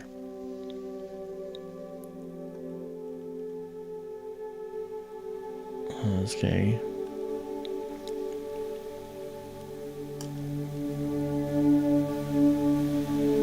I'm looking on our view here to see where if it shows it. It doesn't seem to. Oh, wait. There it is. So that's where we're looking right there. That is NGC 6842, Planetary Nebula. Its magnitude is looks like 13.10, so it's actually fairly faint. But that's cool. That's very cool, and it looks like a little bit right of center. Neat. I haven't ever seen that before. That's cool. Tana's here. How you doing, Tana? Nice to see you. Okay, and what I want to do is come back here for a second. And that's pretty close. All right, I'm going to I want to refine my positioning of the telescope right now. So I'm not going to save this at all. I'm going to quit it, and I'm going to come over and get rid of and go back to our 1 second. All right, so right here and right there and there. Okay, and then do this. And let's see if it shows up with our 1 second hyper. Just barely. Look at that. There it is. There's that thing. That planetary. Okay. In order to get my to get it lined up properly, it's a little off from where we want to be, so I have to sync it to that, and I have a way of doing that. I'm just going to come out here and pick a known object that I understand and have checked out many times in the past. We're going to go to the Crescent Nebula. Alright, so here we go. Crescent Nebula. Okay. There we go. It's going to take us probably to Alberio again, but it could take us to Solder. Ah, it did. Okay. Solder is actually a cool star because look, it has this beautiful nebula around it. We were going to look at it yesterday, but we didn't. But we could check it out tonight. But now it's going to center Solder, and then it's going to go down to the Crescent Nebula. Oh, there goes that was another satellite. See it? Interesting. Looks like its brightness is varying too. I think that was because the telescope was doing movement. Yeah. Okay, so now we have this nebula right here. This is called the Crescent Nebula. And I'm going to center it up. Actually, that's good like that. And then I'm going to come back here and see where the telescope is pointing. Okay, it's a little bit off, see? So in order for that to be exactly right, we actually have to synchronize in stellarium here. Alright, so I'm going to do that now. And see if it works. Okay. Okay, it doesn't want to do it. Okay, fine.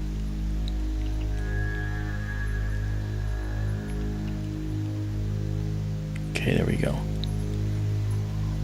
Alright, so now the coordinates here should reflect the coordinates that are over here. So 20 hours, 12 minutes, 3 seconds, 20 hours, 12 minutes, 51, that's fine. It's within the range. And then 38, 21, 10, 38, 25, 2. Well, we're fine. So we're good. So now the telescope is synchronized to stellarium. Stellarium is synchronized to the telescope and to the sky. So let's check out the Crescent. This is kind of cool. The Crescent Nebula is this amazing shape that you see here. And that shape is due to the fact that we're looking at what's known as a Wolf-Rayet star output. Okay, this guy right here is the Wolf-Rayet star. These are stars that have blown off their outer hydrogen gas envelopes, and you're seeing the core of the hot star in the middle. So much of that hydrogen's been blown off, and it's ionizing that hydrogen and making it glow. And you'll say, well, how come it's only like this? Why don't we see the other part of it? Well, there's more to it, but the fact is, as I mentioned earlier, the interstellar medium is not homogeneous. It's not the same everywhere. So these hot stars clear a cavity around themselves of material. But there's other stars in the area that can cause that cavity to be misshapen and changed. So when the star blows those outer layers off, which is characteristic of these WR stars, as we call them, Wolf-Rayet stars, then that material moves out very, very fast, and eventually it actually gets to the border of that cavity that the star was creating, and it keeps going. But as it hits now denser stuff in interstellar medium, it slows down. It's like a snowplow effect, and it gets bunched up. And depending on the nature of that interstellar medium, it can look a whole lot different in different places, and that's what we're seeing here. You know, same kind of thing. You don't think of it as empty space as a vacuum. It's got stuff in it. It's got dust, it's got gas, and all of these things affect the speed of other things moving through it. And so it can change the way an object looks in the sky. So we're going to go and take we'll do 20 seconds because 25 is actually too long for this nebula. And now we're going to do a 20-second shot that will stack. And we're going to get rid of this because that's the old one, the old shot. Right. And now you'll see nothing. Why is that? Oh, stacking's paused. Oh, it's not. Something's not right. Hold on. Let's go back to the camera controls. What did I miss? Oh, sorry. It was supposed to be 20 seconds, not 20 milliseconds. 20 milliseconds? Yeah, you're right. It wouldn't stack, wouldn't find a darn thing. Okay. Now, 20 seconds from now, it'll be just fine. I predict those are going to be the brighter stars. Okay, here we go. Ark, I know Wolf-Rayet stars are good supernova candidates, aren't they? Yeah, they are. Where do they fall on the spectral scale, though? I mean, are they necessarily O stars or B stars? And I have heard that some people call some of the stars at the centers of some planetary nebulas Wolf-Rayet stars. Do they not? They do, and sometimes when we talk about planetary nebulae, Wolf-Rayet stars will create the same kinds of nebulae that planetary nebulae create when they just are red giants that just, very quietly slough off their outer layers. So it could actually look the same way, but the Wolf-Rayet stars, WR stars, are very, very much hotter, and they will tend to clear that cavity like I mentioned. So there are differences in the appearances of a Wolf-Rayet object. Like this guy here, this star that we're seeing in the middle here, that star will eventually go supernova, and that supernova is going to catch up to this stuff that it's been blowing off for years now, many years, and it's going to pass that. When it gets there, it's going to cause a shock wave as well, and we're going to see all new star formation along that whole shock front. But it's not necessarily a blue supergiant or a red supergiant? It's probably it's going to be like a blue, like an O star. I mean, they're their own classification for this very reason, because they're very odd stars. They're extremely hot. Yeah, but it's I would actually there's so many different kinds of WR stars. That's the problem. That it's not. I can't just make it a blanket statement.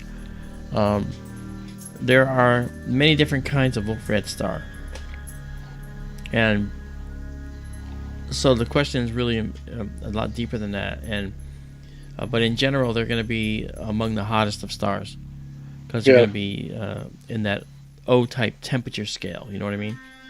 Yeah. Yeah. Well, you're picking up tons of nebulosity in the background there. Mm-hmm. Really pretty. We've done 7 shots so far. 7. Oops. I just killed the stack. That's a mistake.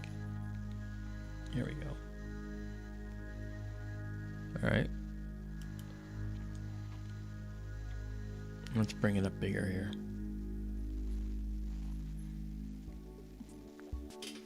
This is crazy. You can't even see. Sorry about that. I made a mistake. I accidentally killed my stack. So that was dumb. My apologies. So I'll have to bring it back. Got 1 second thing, man. Okay. So we still have 8 frames stacked. We're still in good stead here. So let's go back here. Tilly is under here. Yay, Tilly. There's so many stars and so much nebulous detail that you can almost not see the object. But when I talked about it going to the other side, now you can see that. See that? It has an additional, there's another side to it right here. Again, some of those stars almost seem to follow the curve of that boundary. Yeah, I'm not sure that this nebula has been here long enough to actually form those stars, though. Yeah.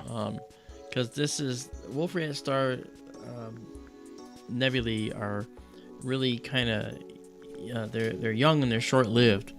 You're not going to find any. They're old. In fact, when we look at supernovas and we look at the remnants they leave behind, we don't know whether those have actually been like Wolf-Rayet stars before. We could tell by the nature. We could tell by the nature of the cloud, the gas cloud left behind. We could get an idea what made that cloud. And sometimes they'll say, "Oh, look, that was a Wolf-Rayet star when it blew up," you know, that kind of thing. And so that's very, very possible. Well, look at that. You can see more detail here now. It's really starting to fill out nice. Right, Tilly? How you doing? My desk has a shelf underneath the keyboard and all that, and she's standing on that shelf with her head sticking out so that I'll pet her. It's really cute. It's a very rich star field. It sure is. I know when we look up at Cygnus, I've said before, you're looking 90 degrees away from the center of the Milky Way, and we're actually looking over at the next spiral arm, I believe. Yeah, that's correct. And you can see here, you can see dark nebula, billowing clouds in here, and there's actually a nebula forming over here. This is part of probably the Gamma Cygni nebula that's over in that direction. So it's really something. I think I'm going to see if I misspoke about that now. Oh, let's go see. No, it was correct. Yeah. So we're going to start to see that there's more over there. So that's the Crescent Nebula. It's really pretty. And I think I've got almost 10 here. I've got 8. All right, we'll go to 9, and then I'll save it, and then we will go and move up, and go north, and see what we got. Okay. Oh, duh. That was done with me. I stopped it at 8 anyway. Okay, so we'll save it here. That's fine. Okay, so it's there now, and then I'll save it as it is. You don't need a lot with this particular object because it is really in a very rich, bright area. Okay. All right, now we'll clear it and move out. Okay, and let's go back to 1 second.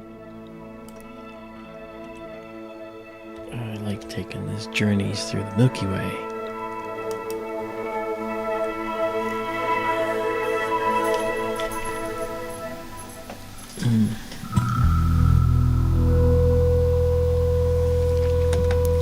Okay, so there it is. Now that stuff's moving pretty fast, but you know what? You wouldn't be able to see that movement between like last year and this year. We wouldn't be able to detect movement, but maybe a more advanced system could detect some type of motion in the cloud at a very, very small level, because it is several light years in size. So you know, it takes a long time for things like this to be noticed. You know. All right, let's just go. Let's go up to solder again. Yeah, we're gonna do this. We're gonna go and let me just first of all let me bring back our display, and then go and give us nearly full strength here. And all right, now we're gonna go. I think a little bit west. No, wrong way, Mark. Keep forgetting where it's aimed. Okay. Oh, that's cool. That was cool. I'm gonna do that little mistake again, because there's something that showed up that was pretty interesting.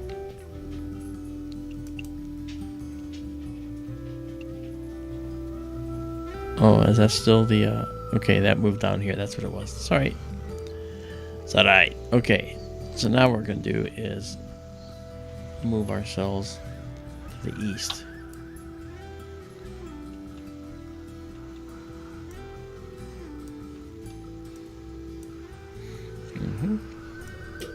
Okay. And then we're going to move ourselves north.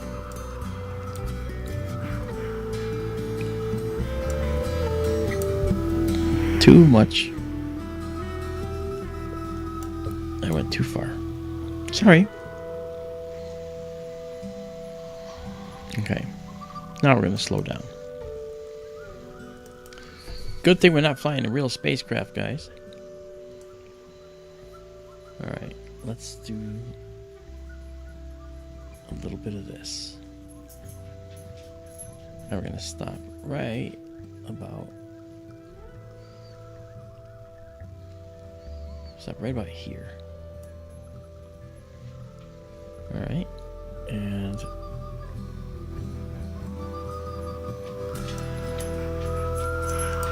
let's just move it a little tiny bit. Okay. Okay.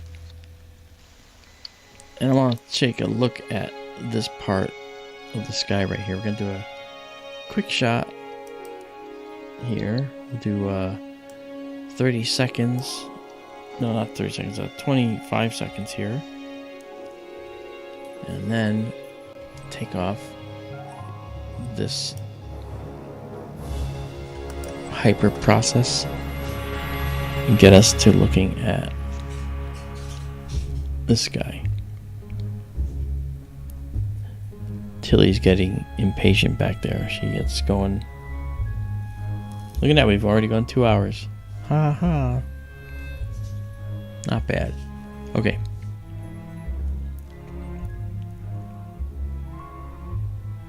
Look at that.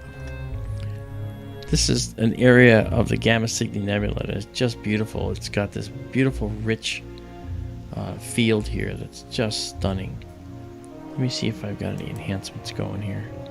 That's nice. It is, isn't it? I wanted to take the time to move to just this spot because it's a really pretty location. Look at that. Notice up here you've got 2 reflection nebulae here, right? And you got this large emission nebula bar here. Okay. Isn't that amazing? It's just so pretty.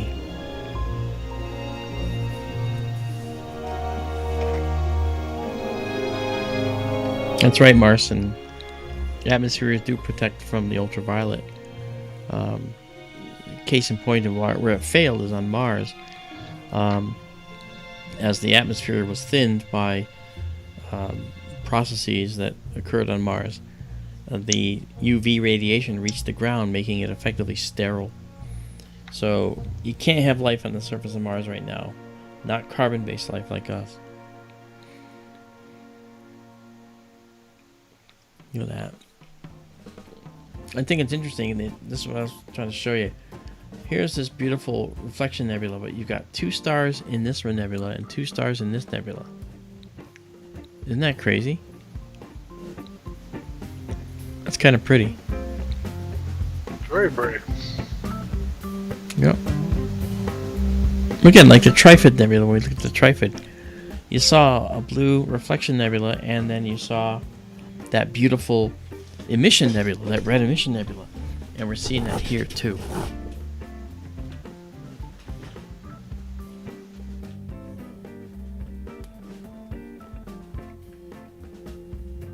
Hang on 1 second.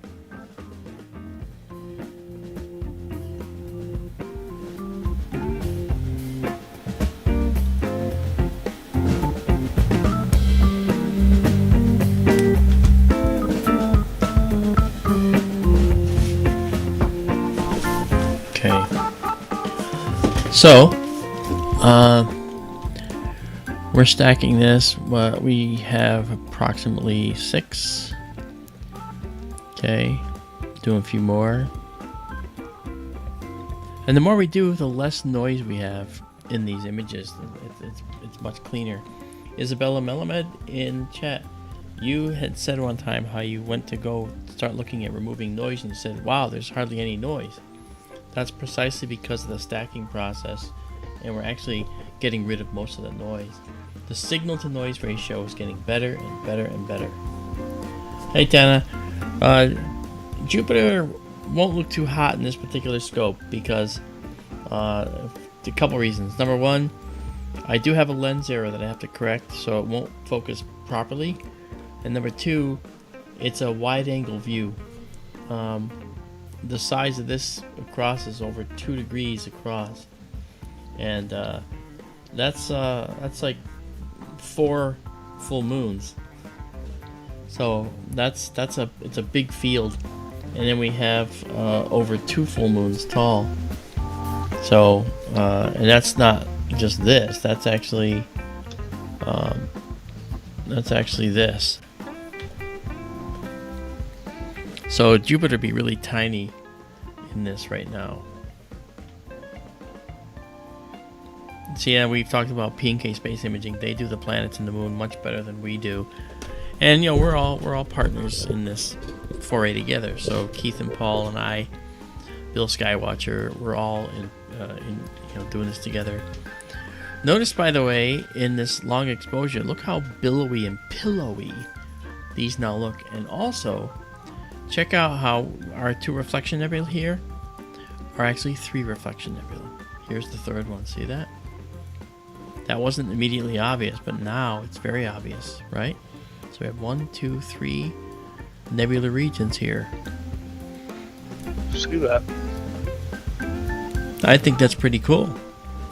It's a beautiful, little, elegant piece of space. Yep. And let's see, we've got 12 stacked so far. Wow. So let me, while we're stacking here, let me just see if anyone has any questions here.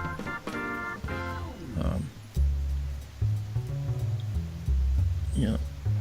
Of course, I think I've said hi to everybody who came in to see us tonight. Dana. Yeah, you know what? Our times have changed a little, Tana, because this is the Arizona Observatory, which you can see over here in the building, and so it gets dark in Arizona, and there's a 3-hour delay right now. It'll be 2 hours in another month, so we'll be able to start even earlier. And right now we start at 10 p.m. Eastern Time. Next month we'll probably be able to start at 9 p.m. Oh, you heard from the peanut gallery. Tilly, come here. Tilly. So I guess that'll be a good thing. Martian, that's a great question. You know, every observatory runs on power, and this observatory is no exception, of course. We have several computer systems. We have the telescopes themselves. No, there's actually several telescopes all working in conjunction to get this to happen. The power actually comes from the sun. The observatory is actually green. We actually have there's solar panels out there that we're using from the landowner that actually has he's from Lawrence Livermore Laboratory, and this land it's protected land, so his security is rather serious, I'll say. And the telescope gets its power from the sun, from these large 12-foot panels that are following the sun all day long. And then so that's our power budget, is free from the sun. But the telescope, to maintain it, requires going out there. I go out there kind of like every other month. I think probably because I don't like to be away from it, to be honest, not because it needs it. But a large full-size observatory, they have things go wrong all the time, and they actually have full-time staff that are there to maintain. We don't have that luxury, but I actually took it a step further. I actually installed technology that means I don't have to do that, so I can go out there as little as possible. Because actually, once you get to Phoenix, you're in for 2 hours more of a drive out in the western desert to get to this, and you're going to be driving over mostly dirt roads in the final 20 miles. So we can't go out there just like that. Even if we lived in Phoenix, I couldn't do that. I'm in Connecticut running this right now. So, I have to go 2,500 miles to get to Phoenix, and then from Phoenix go another 2 hours. So the maintenance cost is relatively cheap regarding the power. The equipment costs are not cheap, but then again, if you're going to get images like this, you can't skimp. You just can't skimp. You need superior equipment, especially if you're going to spend time away from it, taking images like this. So this is really pretty. I'm really starting to like this very much, Daryl. Yes. So yeah. Can I mention? Please. If you can drop that bar back down Sure. in a minute again. Sure. I am seeing yet more what looks like star trains around the edges of nebulosity. Right there. There, right? You've got that dark lobe, and then you've got stars circling it. You see that? Of course. There's his run right there. Uh-huh. Okay. There are several in the field. That one really jumps out, though. They're a little bit lower right of center. Yeah, this one. And that's interesting. Is it coincidence, or is there something going on? You know what? It depends. First of all, these dark dust lobes here are here because there was once a supernova that went off somewhere in the area that actually spread this dust into the interstellar medium along with this hydrogen gas. So it's possible that these stars formed on a shock front. In fact, they're evenly spaced, it seems, doesn't it? But we're not seeing it in the 3 dimensions it is. It looks like it's just a ring, but it might actually be a bunch of stars much further from each other along a line of sight. We don't know. But it could be that that's the case. It could be that they were shock front stars that formed, but I can't say for sure. Yeah. It's just one of those things that comes to mind. Yeah, it's actually a very interesting comment, and I just I just like how when we look at the universe, almost anywhere we go, we see different things happening, like our beautiful emission pillows of nebula here, and then you've got these reflection nebulae here, actually scattering nebula really, but they're just beautiful. So I'm gonna pause this now, and we'll stop here. So I'm gonna pause it. Thank you. That's 20. You're welcome. Sure. And that's 27 frames that we stack. So we're saving the stack of 27, and then we're gonna save it exactly as seen. So I hope you guys are having a good time so far. I think it's kind of fun myself. But then again, I'm kind of biased. Alright, so now let's go back here. For the record, when I clear this, it's not going away. That image that was saved overhead is going up to the cloud, and Cypher2 was kind enough in this chat to put the actual link to that public drive, and these files will be up there in about 10 to 15 minutes, and you'll be able to check them out for yourself as well. I think that's great. I just wanted to make sure that these are available and shipped out of the observatory instantly, as fast as possible, and so I used OneDrive from Microsoft. Cypher2 says cities should start mitigating light pollution. It's out of hand, to say the least. You're absolutely right, and Daryl would agree with you because he used to be in a really dark location, which became not so dark. I saw an article yesterday, I think. Some guy dragged his kid out in the country and let him see the Milky Way for the first time, and the kid was just flabbergasted. Mm-hmm.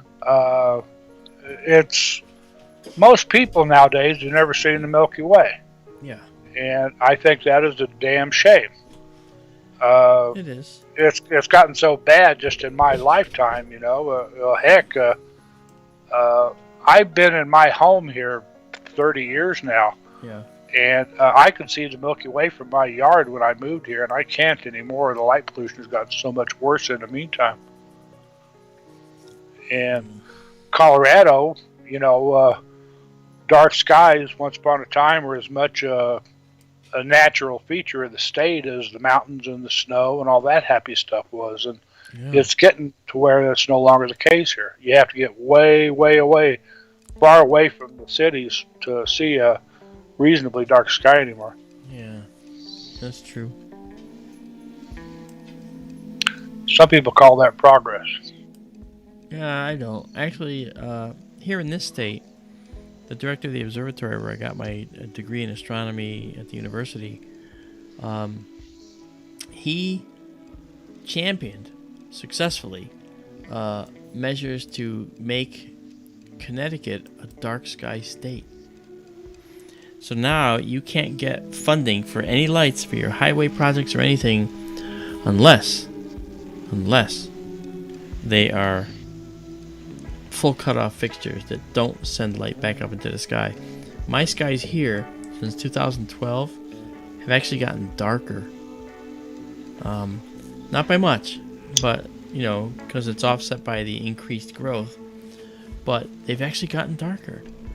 And you know, the Milky Way, sometimes I can see the Sagittarius star cloud from here, you know, at night when it's clear, and it's just beautiful. But it's not the same as Arizona. Out in the desert, it's just unbelievable. Yeah. Well, I have to go halfway to Kansas to find a really dark sky anymore. Oh, I'm sorry to hear that. Okay, we're gonna go with the Cocoon Nebula right here.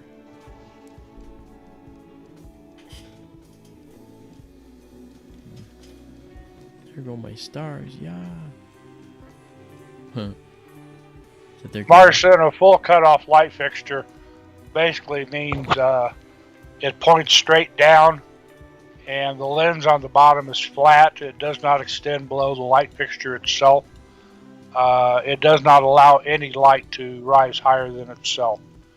It cuts off any sideways or upcast light. No light. It goes in a cone downward, and you don't have light that goes out sideways anymore or up. Because the old lights used to go up and then down and around. I mean, it had a light distribution pattern that was just crazy. Yeah. Yeah.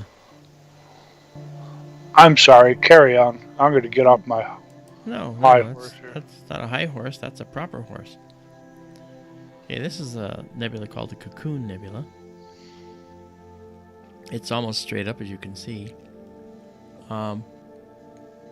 By the way, the processed Triangulum Galaxy and Messier 31 Andromeda Galaxy came out beautiful, and I'm going to upload them to that server along with the process shots that are there, and you'll see them. They really look nice. Even with our acclimation problem, they look nice. So I'm really pleased about that. Okay, let's go and set this to be 25 seconds. Tana has a question for you. You could answer better than I. Hey Tana, what you got? Let's see. I don't have a set time, Tana. In Arizona, we have more flexibility because we have more clear nights. So I could literally stream every night out there at different times of the season. I could stream every night for months on end. However, that would just wipe me right out. So I need to set boundaries a little bit. I will actually do, I'll probably do like minimally 4 days out of 7. Because I just can't stay away from this, you know. But I also have to do my visual effects work, and I have to do that, and astronomy stuff, the research stuff I do, and then I also have a lot of the productions I got to do, the television stuff, and you know. So, oh, look at that. So there's an awful lot going on. Wow. I do my best to stream as much as possible. Look at that. It's great. That's the Cocoon. That's just one image. That's just the one image, yeah. And let me slide a little more toward that. Nice dark stream nebulosity in there too. Yeah, that's exactly what that is too. We're actually looking. Let me drop this down. Let me see what we got for enhancements. We should still be on unsharp mask. Good. It's simple, but it works. Okay, so what's happening is this is a nebula that's, of course, a star-forming region, and it's also it used to be just a streak of dark dust. And remember when I told you that those streaks of dark dust are gravitationally condensing in some places? They get knotty in some places, and they start to condense. That happened here, and stars formed. Those stars that formed are illuminating this using the fact that they're ionizing the hydrogen gas that's also mixed into this region. And this tail is dark dust and gas. And it's really just a beautiful location. The Cocoon Nebula here, as seen from here, an approximation of it, looks like, if I can do this, an approximation of what this looks like here in Connecticut, even with our darker sky, is, let's see if this will work. Yeah, something about like this right here. Okay, that's kind of what it looks like here. But out there, we get a lot more detail. And we actually see this beautiful cloud of dust. You'll notice the dust actually has sort of a brownish look to it. That's because that's part of its actual color. It's really neat to see it. It's really neat to see it.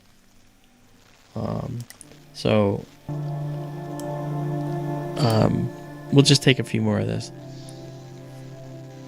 That's cool. It is. And of course, this dark dust is not a void. The dark dust is actually blocking the stars behind it. You know, some of them can show through, but it's a dark, obscuring dust. And as I said, when you look at this stuff, it has a capability to be detected all its own, so we know there's something there. It's not an actual void in the star field there. Wow. You'll also notice that it has some very subtle dark lanes in it as well. But that makes sense because there's these subtle dark lanes all throughout here, all throughout this stuff. You know, they're the dark lanes right there. Okay. But you just can't see them because they're not really being silhouetted against anything. Some of it's more dense like here. Some of it's less dense like here. It's just crazy. Simone Maxim, thank you. Thank you for coming. Make sure you subscribe if you haven't. I know you're in like the Casa Grande area down there. And I hope you really enjoy your night sky out there. You know, it's 9:30 out there. You've got plenty of time left in your night. And just think, right now you're in Casa Grande and there's a telescope moving around out in the desert that's somewhere south of Wickenburg, west of Phoenix by about 65 or more miles. That's pretty cool. So you have a good night, Simone, and I'm glad you joined us. Thank you. Come again, will you? We'll see you later.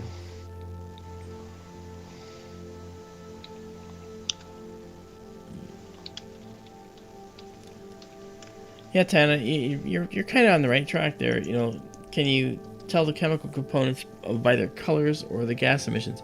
It's really the gas emissions that tell us this. We can detect particles like this dust because in the infrared you'll see it as a rather bright signature. For the nebula here, this nebula shines with what are called emission lines. You'll see bright lines.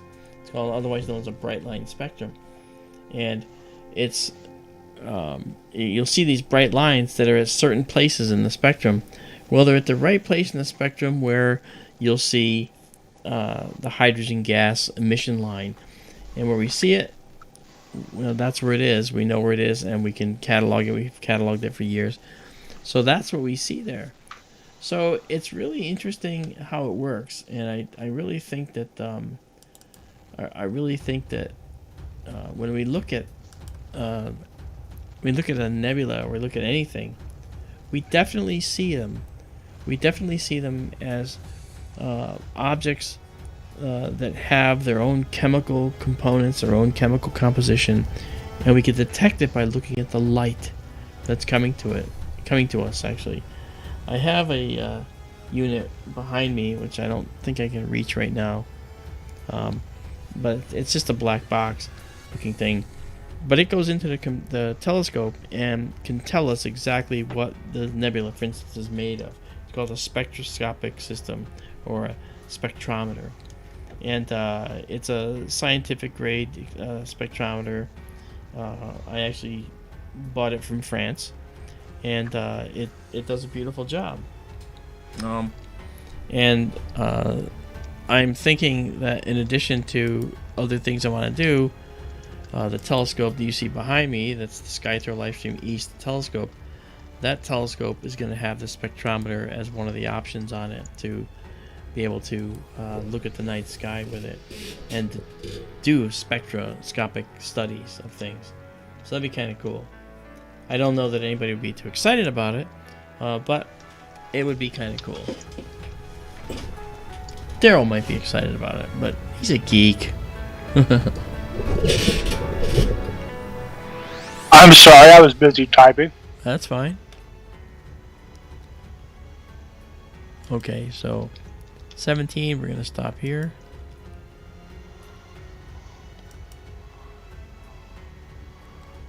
Okay, that's that. I said you might be interested in the spectroscopic system that we might install on this telescope here. Oh, that would be interesting. Yeah, it would. Okay. Okay, so that is that guy.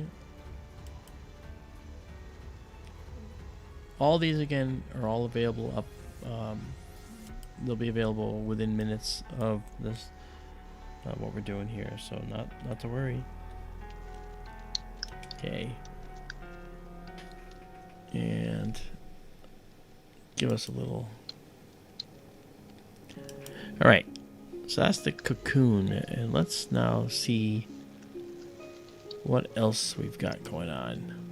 I know that the elephant's trunk is down here, and that's actually really interesting to look at. The Iris Nebula is interesting. We saw that yesterday. I still wanted. There's some things in Cassiopeia that I'd like to look at. And I don't know if we're gonna. That's the bubble. You've seen the bubble.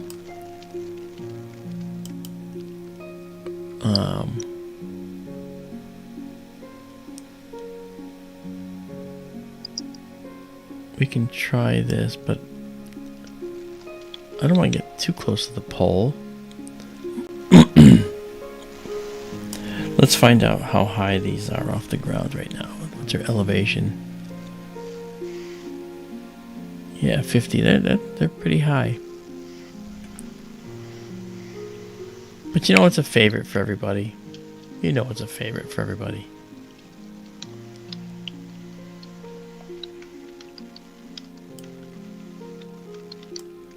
Yeah, without a doubt.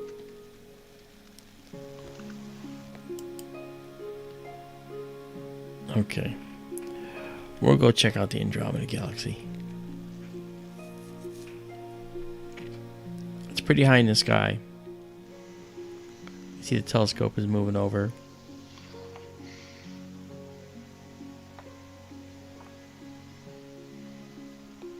And it's going to find our bright star. There it is. Those halos you see around the star are a function of the lens system plus the filter.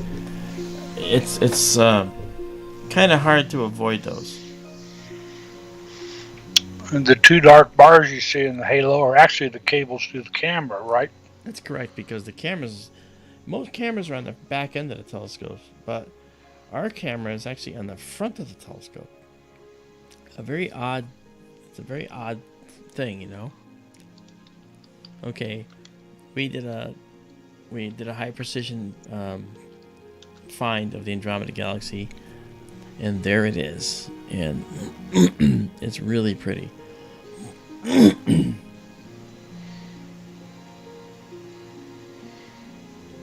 Okay, so let's first of all get our display turned on, and then we're going to set our speed. Okay, 16, that'll work. Now we're going to go south. This is the Andromeda Galaxy, guys. It's 2 million light years away, and it's near another galaxy called the Triangulum Galaxy, Messier 33.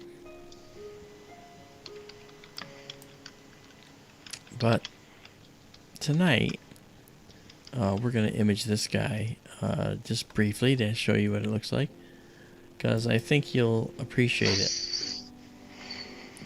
For those that saw it yesterday, it never gets old, does it?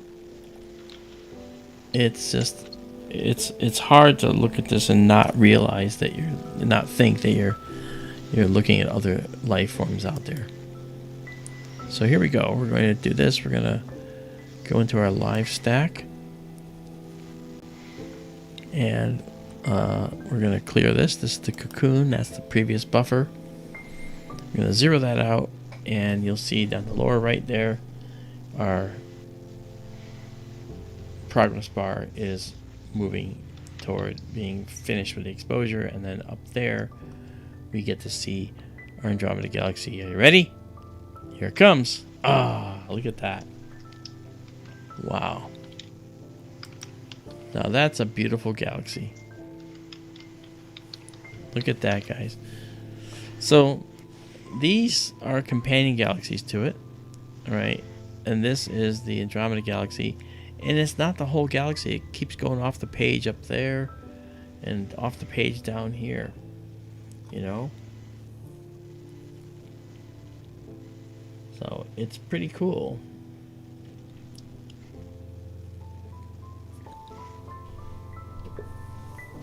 So let's we've only stacked 2 so far, but let's try and get a little more contrast here.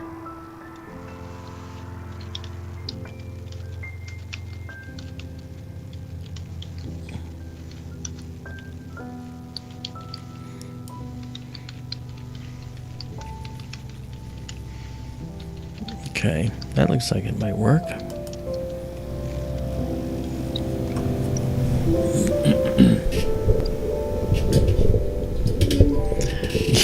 Isabella, you're right.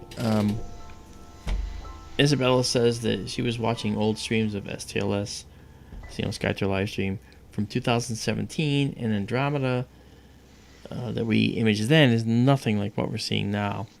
This is true. And she's right. And the reason is because the telescope we had then, which is the telescope you're seeing now, has been placed out under a gorgeous sky. And I think we're going to opt for building another observatory out there. But I'm just really excited about the views we have. It's just unbelievable. Unbelievable. Yeah, the old views of Andromeda, all that nice galaxy that you see on the lower right part and at the upper left part, you weren't catching at all. Yeah. I wasn't catching. And some of that too. I mean, it's a wider field of view again. Yeah, that's right. Plus, shooting at f2.2. Yeah. Optically, the system is very fast, so it captures things fast. And that makes it just hands down the better way to go. It's 25 times faster than the telescope was without the system that we have on there to capture things like this. Photographically. Yes.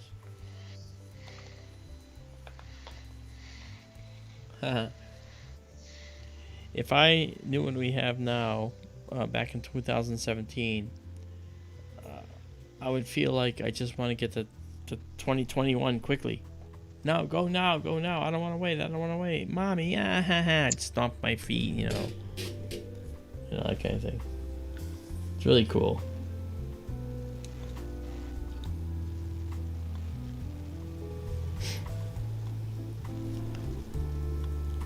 Tana going off on a tangent there. We pollute our own planet, and we pollute space too.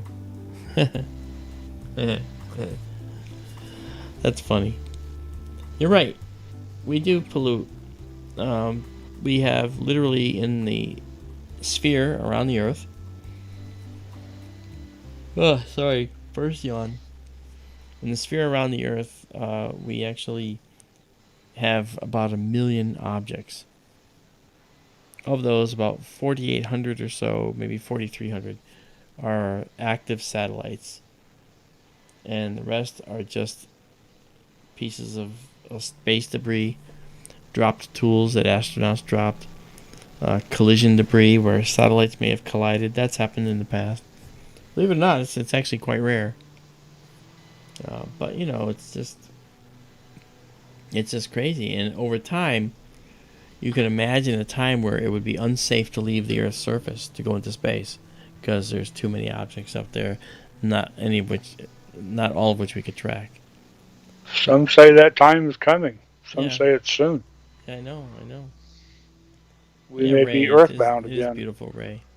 trapped by our own junk in space. Yep. Here's a little thing too, you know, we think about life being elsewhere and think all these many planets, and there's planets called super Earths out there. They're much bigger than Earth. Well, part of the problem with hypothesizing a life form on those planets isn't that it could exist. It could certainly exist. But could it ever get the technology to leave the planet? Well, we did, right? So you say, well, if we did it, maybe they could. Well, that's true. But you have to understand that we are in a planet that's a certain mass, and our gravitational force is a certain force, minus 9.8 meters per second squared. That's 32 feet per second every second. That's our acceleration due to gravity. Well, a planet that's more massive than the Earth is going to have a higher gravitational force. And they will undoubtedly discover chemical rockets like we have, and they might try to launch into space. But the higher gravity could actually prevent them from leaving the planet. And so they could be superior to us in a variety of ways, but trapped on their planet, never to leave. That would actually be really unnerving to me, because I would know that sooner or later we gotta leave, because we have to escape when the sun goes, into its death throes. But that's just interesting, huh?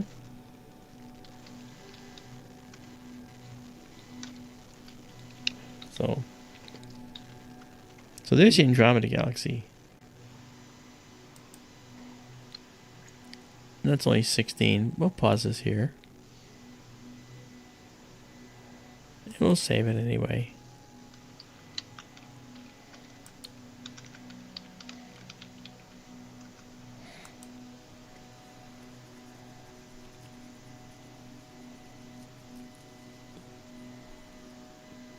Okay.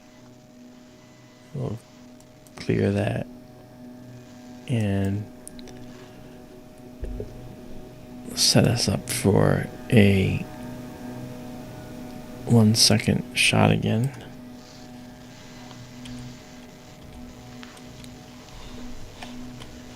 How you doing tired-wise, Daryl? A little bit. Yeah, me too. Yeah, I heard you yawn a while ago. Oh, I did. Yeah, I did. Yeah. I don't like yawning. It's rude, but it happens. I was yawning before I left last night. I'm sure that came over the mic. No, it didn't actually. Oh. No. I tried to mute, but sometimes it snuck up on me. No, it's okay. That's okay. I'm okay. I don't think I'm going to stay up as long as we did last night. Neither am I. Yeah. Neither am I. I'm going to I'm going to check one. I have something that I want to look for. Let's see if this will work. Oh yeah. It might we talked work. about that last night. Yeah. Double cluster? Well, yes, but oh, the heart? Yes. I was wondering about it last night too. Yeah, this thing here, it's stunning. Think you can fit the heart and soul in one shot? No. The heart, the heart. Well, first of all, okay. Here's the field of view. You'll see in a second, okay. And that's what we see when we look at the Heart Nebula. Okay, Okay. it's not as much as we'd like. Yeah, But that would frame a nice shot right there, though. I see the fisher's head up there at the upper left. That's correct. All right, and that's 43 degrees up. That's will be good. Let's try it. Let's go. Let's go. Let's go see. All right, so telescope's going now. It's very close to it now, and let me just give us a little more hyper shot here, hyper precision. And it's going to Cygnus. It's going to center it. It's going to center Cygnus, that star, and then it's going to take us to the Heart Nebula.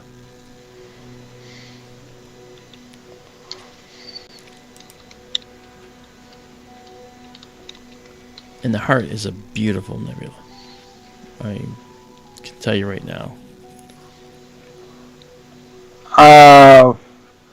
JSCO asked about the Red Square Nebula, which is a very unusual sort of planetary nebula in... sorry, I'm trying to get a screen back here. Whoops. Oh, JSCO 77 asking if it's visible at this time? I don't know. Yeah, it's in Serpens, and no, it's not visible. Right. It's going away if it's not already gone. Yeah, we'd have to get that earlier in the evening.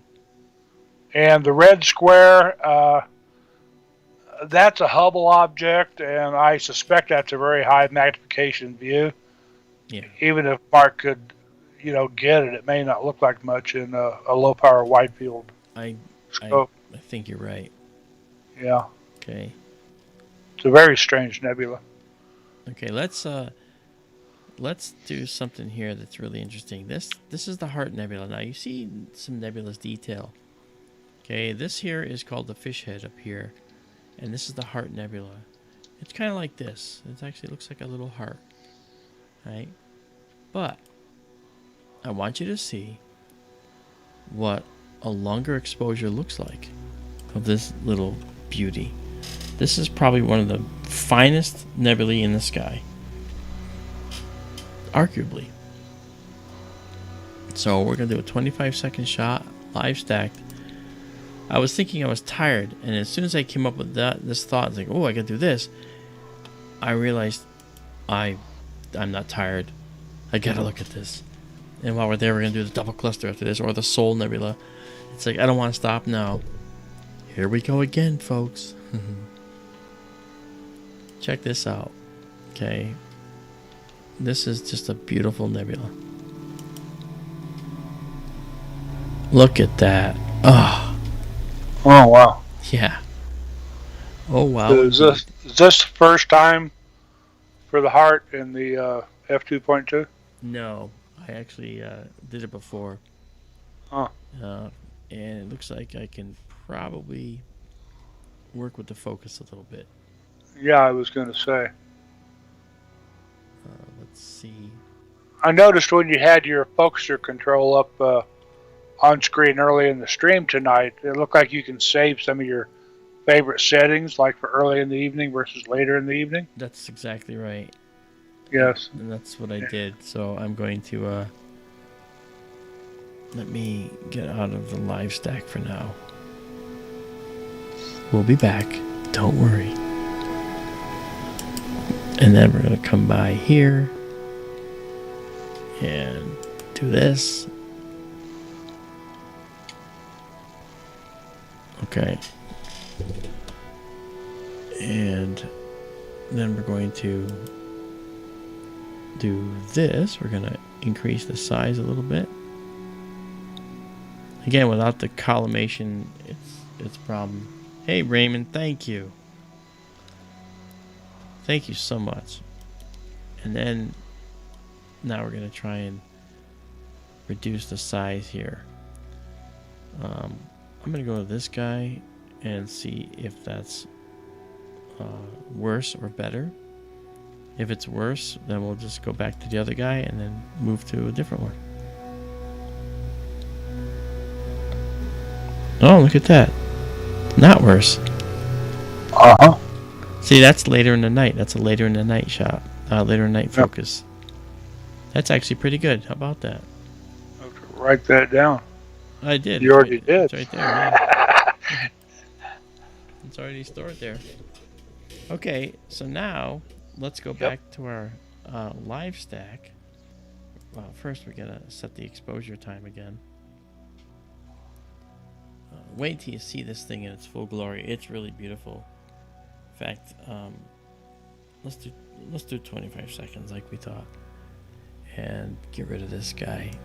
We can, after we get some images, we can come back out and do our hyper in addition, and the hyper is gonna actually make it look so much better. See, those look like dots now. We got this down to dot science, baby. Raymond, you're right. You're awesome, man. You're a madman. Yeah, so he might be a madman, but he's our madman. Wow, look at this. That's with the 50% zoom, by the way. What movie line does that make me think of? Oh, I don't know. Something about a madman. Yeah. I don't remember the rest of the line. I don't know. Look at this. Now, you see all that noise? That noise goes away as we stack more images. The signal comes out and the noise goes away. So here's what we're going to do. I'm going to drop this back to like 25%. Oh, look at that beautiful nebula. I know where that came from. Where'd it come from? Let me double check first. Okay. Look at that, guys. What do you think of that? The whim of a madman. Wow.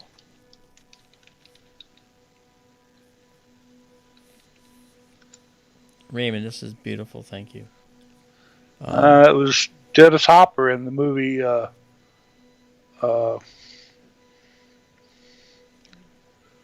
Geez, what's?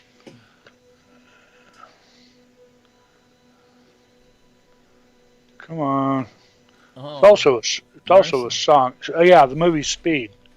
Oh, okay. Keanu Reeves is the cop, and what's her name? The cute girl with the big nose. I don't know, but let me just say first to Martian, thank you. And yeah, we do have models for sale. We have craters, and I have our 2.5-inch moon for sale. But those are artworks. Those are actually, several $100s a piece. They're hand painted and they're very accurate. But Martian, thank you so much for that donation as well. He matched it. It's beautiful. You guys are just amazing. Look at this. Look at this view. Thank you, Martian. Sandra Bullock. Oh, Sandra Bullock. Oh, okay.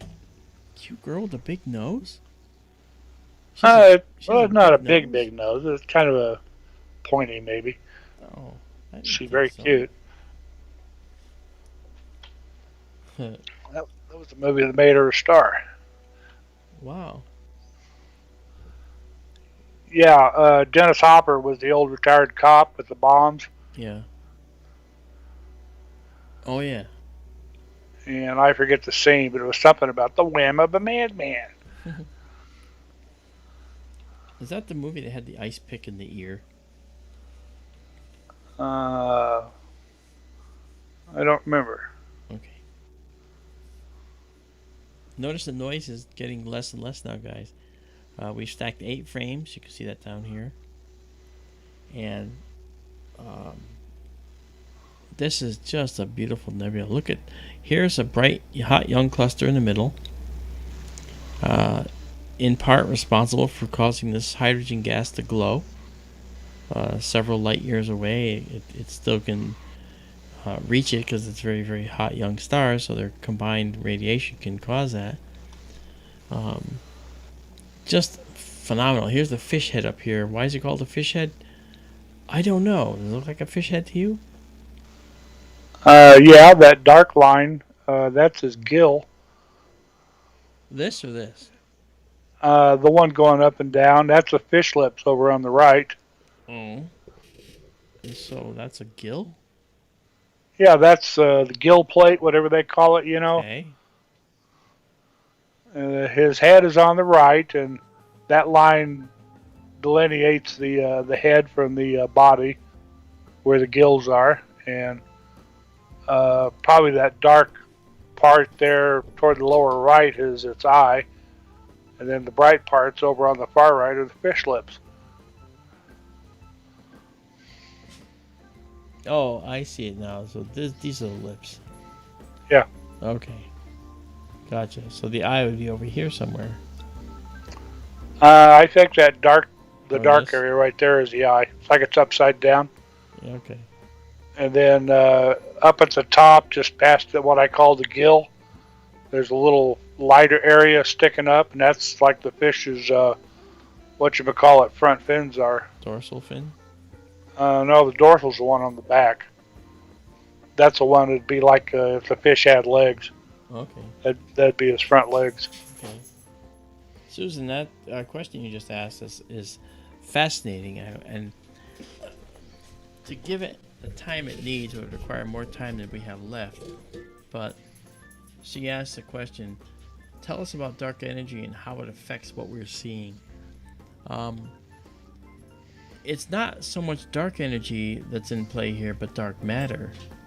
But dark energy is a repulsive force, and it forces everything in the universe away from everything else. It forces things away from it. Okay, and it's the thing about dark energy is that it can go away because dark energy is being reworked as we speak. And it might be that dark energy actually goes away entirely. But there might not be a need for dark energy. But the theory is that dark energy is what's causing the universe to accelerate as it expands. Because when the universe expands, okay, it expands, and when the explosion expands, it reaches a certain limit and it slows down and it kind of dissipates, right? We don't see that with the universe. We see it go like this. It's going boom, and then it's accelerating faster and faster. And that goes against what we thought we knew. And the only way to accommodate that difference is to think more out of the box, thinking, well, maybe what we're seeing is dark energy, which is causing things to be repulsed from each other. One of the theories was that outside the known universe is this dark energy that's pulling stuff out at an accelerating rate. I've always thought of dark energy as sort of a kludge, kind of a construct to explain what we don't yet understand. And when we do understand it, we might get rid of it. I've sent you some links to. I'm posting this in chat. Sabine Hassenfelder. Okay. Sabina Hassenfelder, perhaps. I know her. I've actually subscribed to her. Yeah, German theoretical physicist, and she shoots holes in dark energy and dark matter and all sorts of stuff. Yeah. Interesting to watch. Yeah, you just have to take it all with a grain of salt because no one really knows anything. Right. But the greatest minds can be, wrong about things. And I told this story before, but Stephen Hawking was having a intellectual discussion with Kip Thorne. Kip Thorne, of course, went and became the technical consultant on the movie Interstellar. Well, there was a time where Kip and I were sitting together and talking about black holes and how their energy operates, and he said there is actually a way to do time travel with a black hole. Time travel, yes. How does that work? You could actually be entering the black hole at the same time as you see your ship coming out of the black hole. At the other end, the white hole, the opposing side of a black hole. The construct goes. And the math pointed out that looked like it could work. Well, he mentioned this to Stephen Hawking, and Hawking said, that doesn't work. I don't think that works. I don't think you're right, Kip. And he wrote an argument rebutting what Kip said. And Kip wrote an argument to Hawking saying, no, this is why I think it does work. They traded papers. And Hawking read Kip's paper. Hawking, one of the greatest minds. And Kip, one of the greatest minds, read Hawking's paper.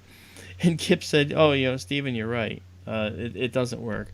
And Hawking said, actually, Kip, you're right. It does work. Yeah. And they swapped positions. Two of the greatest minds. So what's that tell you? It tells you that when you're on the bleeding edge, as we say in science, no one can really say for sure what the right answer is. It takes a lot of research, a lot of time, and that's how it works. That's how it works. So even in that case, and I got a big laugh out of that when Kip said that to me about this, and I thought that's kind of a story I will often relay, because the greatest minds of our time don't know sometimes what's up, and he readily admits it, So I've heard you say this yourself. Dark energy and dark matter are just placeholders. Yes. That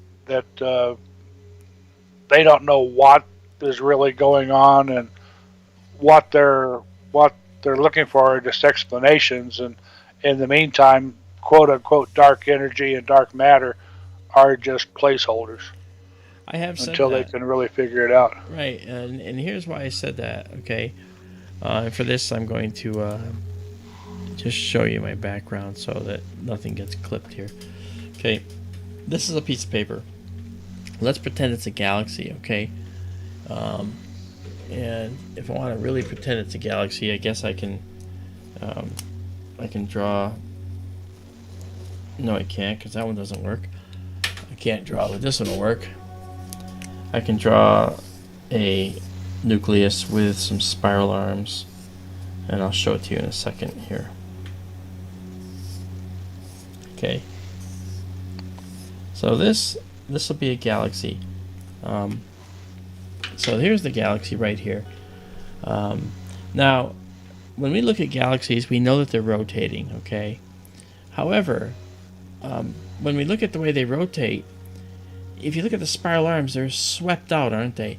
Though that sweeping out makes people feel, intellectually, that the stars in the middle are moving faster than the stars out here. That's why they're getting left behind.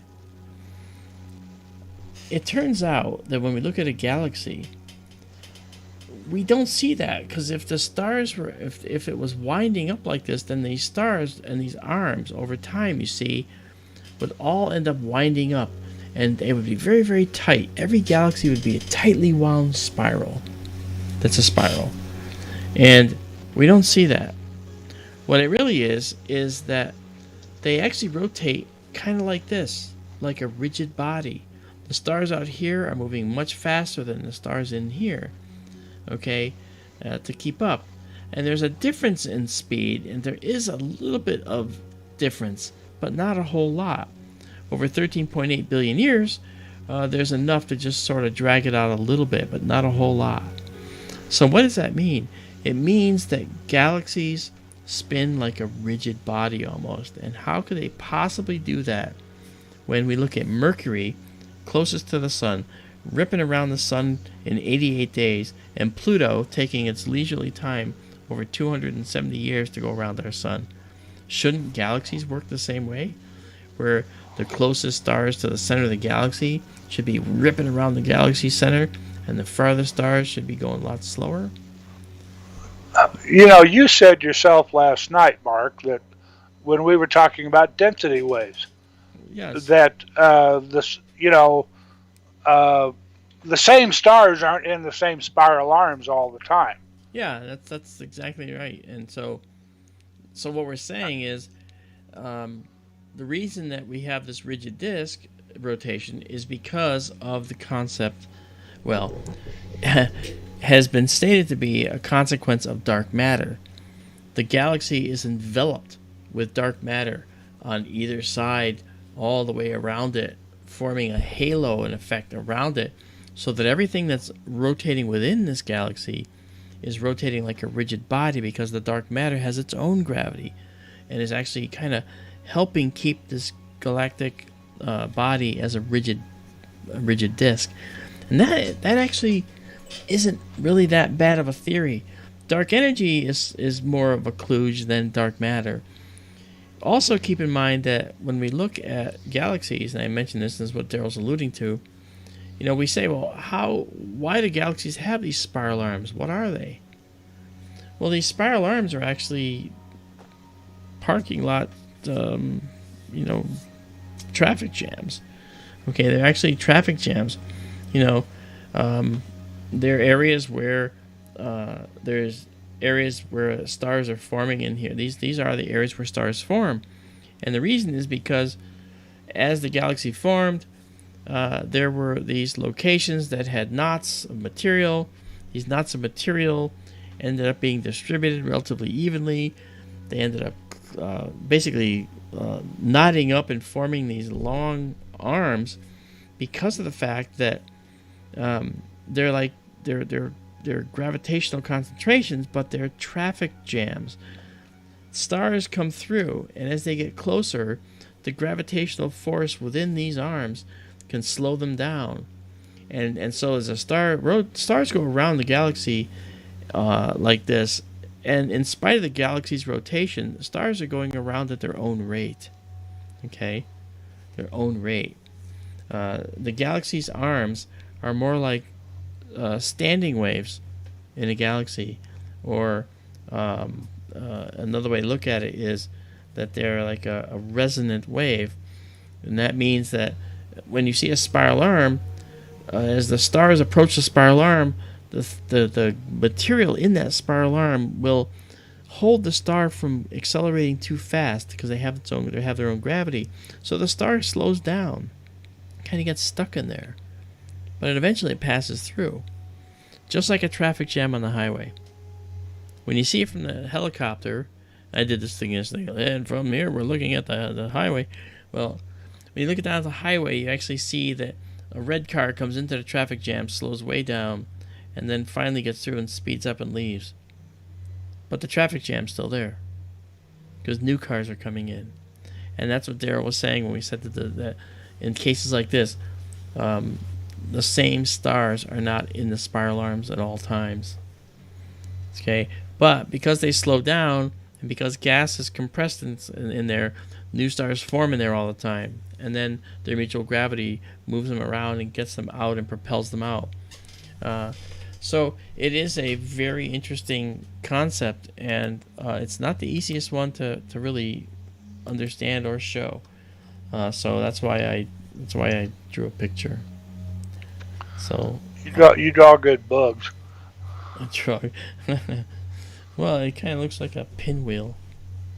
Look at this up here. Look at the fish head. Look at the beautiful nebula up here. Look at that. Wow, this is gorgeous. And in all this time, you know how many we've stacked, guys? 41. We stacked 41 images. I think that's more than enough. So we're going to pause this. We're going to save it. And you can have at it. Okay, so that stack is now saved. And we'll save this as seen. Just like this. Can we see the full frame when you're done with it? Yeah. You mean like the process? No, just that, the whole picture. Okay. Very good. All right. Isn't that beautiful? That's very nice. Yeah. Hey, Curtis Horn, how are you? You're absolutely right. You know, this kind of astronomy has always been my goal, but I couldn't do it, Curtis, until I actually had all of the material on hand to do it. And you had suggested it a long time ago, and I, of course, I give you kudos on that. And I knew, and when I investigated SharpCap, I saw that it did the dynamic stacking, and realized, yep, that's where we want to go. But I had to make sure we had everything in place. I needed to get the proper focusing system for remote operation. I need to get the proper building for remote operation. And now we have it. Now we actually have it, and it's great. And so I appreciate all the advice and ideas from people. Like I said, I certainly don't know everything.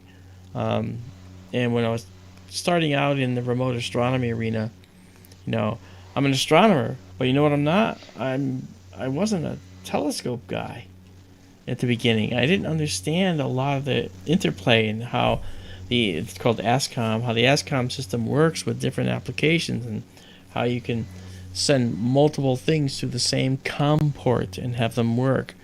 I now know that. In fact, Curtis, I actually wrote. You did a great job too, buddy. Let me tell you. I now actually I wrote a program with Arduino to actually control the observatory, and we're actually now implementing hydraulic piers to lift the telescope up even higher to get us more, or more stuff, better horizon views. Even though no one looks at the horizon, but there are things I want to see closer to the horizon, and even though it won't be that good. Hydraulic. I thought you said they were linear actuators. Well, they're linear actuators inside of square tube. Okay, yes. They're called lifting columns. They're very good. I mean, they're not actually hydraulic, are they? No. I don't have any hydraulic fluid in them. They're linear actuators. I talked to one of the engineers at one of the companies 2 days ago, and he gave me a lot of information that isn't public. Because there's no one who really wants to know this stuff except someone like me. And it was actually kind of nice to see that. Yeah. And Curtis, the Cloudy Nights is a wonderful forum for you guys that are into the mechanics of astronomy from a telescope point of view and photography. Cloudy Nights is a great site to go to. I like Cloudy Nights. Yeah, Daryl does. I've been to Cloudy Nights. I've actually got a lot of questions answered on Cloudy Nights, and a lot of people, like Curtis, helped me there. So these guys are fantastic, and so, like I said, we don't know everything, but, I'm an astronomer. I know astronomy.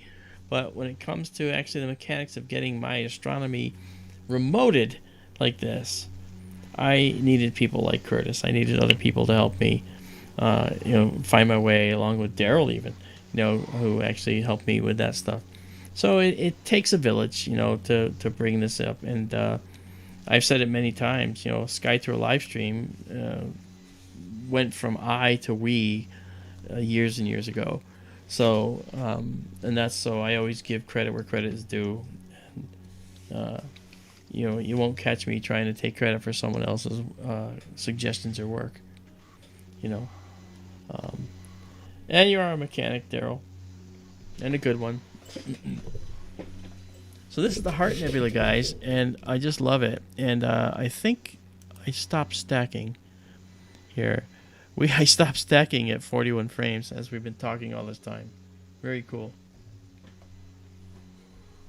And Curtis, thank you for stopping by. I'm so glad that you came in. I hope everything is well with you. I'm going to save this again. I think I certainly remember saving it, but I'll do it again. I can always delete it. Yeah. Rather have more than I need than not enough. Okay, and now that's the Heart Nebula. Let's go check out the Soul. I think that'd be kind of fun, yeah? It's logical after the Heart, yeah. Oh, there you go. Thank you, Isabella, for putting that up. Yeah, that's true, Curtis. He writes, practicing astronomy is part art and part engineering. Yeah, and he's talking about practical astronomy and, actually bringing this to you. And, the thing that's interesting, Curtis, and I think you may know this, is that this observatory is 2,500 miles away from me. And we managed to figure out, that's a great idea. Thank you. And we managed to figure out how to get this all working in concert from 2,500 miles. It's really nice. I'm going to check it out, Curtis. Curtis says there's, in the Cloudy Night forum, electronic astronomy forum, There's a live broadcast announcement thread where you can post live streams. Okay, that's a great idea. Be right back. Okay, Daryl. That's cool, Curtis. All right, I'll do that. I'll do that because that is something I've wanted to do. I just want to get the word out, because I've been doing this for a number of years. Got 150 or 170 streams up on YouTube on the SkyTour LiveStream channel, and it goes pretty well. I had some problems. Okay, last night, for instance, the telescope started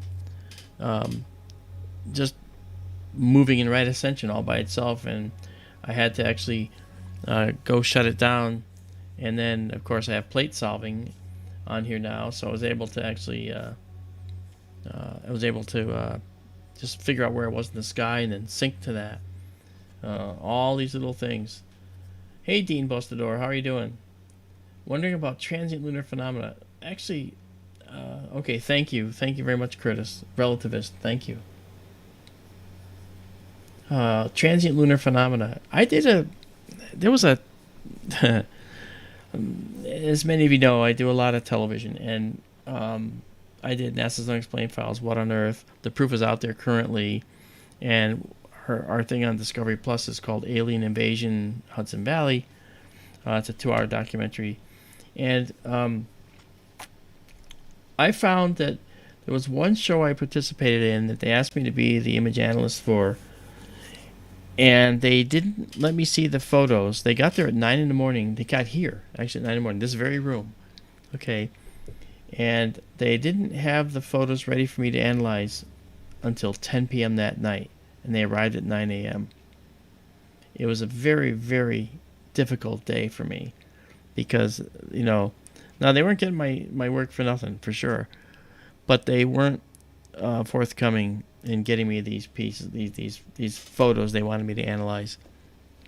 I just thought that was really the worst possible thing they could have done. It wasn't good at all. Not good.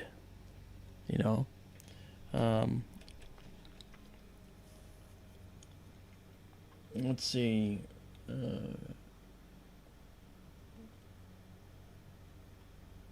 Martian, and yeah, I agree with that. There's people that don't even know that I've streamed, and yet I do all the right things. YouTube doesn't really announce all these things. Oh, JSCO 77, do you want to talk about the moon?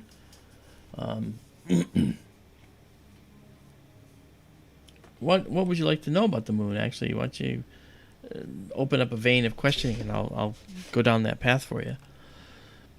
I know some of the really cool theories about why the near side of the moon is thinner and more the only one that has seas of lava on it, and the far side does not. It has Tsiolkovsky crater, and it has another location, Mare Moscoviense, where there's a sea, essentially. It's within the crater, yet it doesn't have it. It's a thicker side. It's actually thicker terrain. And there's a theory as to why that is, and it has to do with the fact that when the Earth and the Moon were molten, the infrared radiation from the Earth would push, when there's impacts on the Moon, it would push the material to the other side of the Moon, and it would settle there. And over time, because yes, indeed, it was tidal locked at the time, Martian, at the time, that would make the far side thicker over time. And that's why the highest part of the Moon is on the far side. As well as the lowest part of the moon, the Aitken Basin, actually. So it's actually an interesting body because of this, And Curtis, I do take target requests as long as we have things that are up. I'm going to do the Sol Nebula now. I'm using Stellarium, by the way, Curtis, with the original Stellarium driving program here. This guy, I'll show you. Stellarium scope. It's fraught with some errors. It's got all kinds of problems, but I use it to the limit that I use it. It's okay. I'm using APT and of course SharpCap. All right, so now what I want to do is I want to take us to the Sol Nebula. And I could drive us there easier than just trying to do the high precision pointing, because it's just right here. Back. Hey there, I heard you. Yeah. Awesome. So let's just get going here. What do I do? Oh, I'm in the wrong place. Getting lots of big questions tonight. Huh? I said we're getting a lot of big questions tonight. I know. I love it. It's all cool. Oh, see, I'm in. That's the why it's not moving. Okay, here we go. All right, so let's go take a little journey into our soul, but not so fast. Okay, let's go 1.5 degrees per second. Okay, let's head back to the west. There we go. No, not quite. Still going too fast. Look at me go. I am just... Okay, the problem I have is I don't have Starlink satellites out there yet, so there's a 1 second delay. So hitting keys and pressing keys, there's a 1 second delay and everything, and it's maddening. It makes me crazy. It's really, really hard to get it right. I actually have a UHCS filter in here now, but I'm thinking of actually getting a one of those NDB filters. It's a possibility that might work well. Okay, so now this is the Sol Nebula here, and we can go south just a little bit. Okay, so we'll go here, go to 16x. Okay, now we'll just head south a little bit. Pull it up. So you know how you always have that phrase, you know, I love you, heart and soul. Well, we saw the heart, and now we'll see the soul. You know what's funny, and this is true, guys. I was thinking, I was getting tired, and I was probably going to have to call it a night, right? Then I thought about the Heart Nebula. Then I thought, ooh, the Sol Nebula. And that's why people call me, you know, Mark Just One More D'Antonio, because I never know when to stop. I just keep going. At 2 hours, I figured, okay, that's enough. You know how long we've gone now? 3 hours. 3.5 almost. So that's what happens. Especially when I have a beautiful Arizona sky. Do you know today there wasn't a single cloud in all of Arizona? Not a single cloud. Oh, there's a satellite goes zipping through there. All right. So we're going to change this. Just go to 25 seconds here and take off this. I call it a hyper process here, Curtis. I like to call it that because we get our view, our 1 second view shows a nice hyper processed view for a moment. We can bring it back later.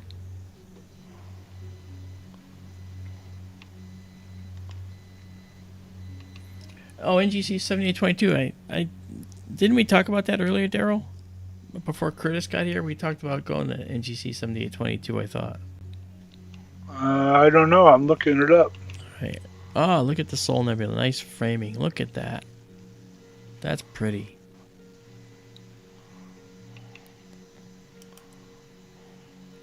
Yeah.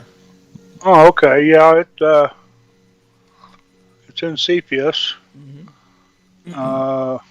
Martian, thank you for coming. Good to see you here. See you, Martian. Fly safe. And folks, here you can see the noise in here, and that again, because we're doing the live stack, that noise is going to be subdued very, very soon. Again, we are running at minus 10 degrees Celsius right now with the sensor. I think this is just a beautiful way to do astronomy. Everybody can actually see. Yeah, that's the Sol Nebula, Isabella. Yeah. Yeah, I think everybody gets to see the images kind of almost in their finished process state, right off sort of off the bat, and then I process them in Photoshop. I wrote a lot of my own actions to actions within Photoshop are little, like, think of them as macros. They actually do things to help you work on your photos. So I wrote a bunch of them, and I have a bunch of them that were made by other people too. But this is just a really nice.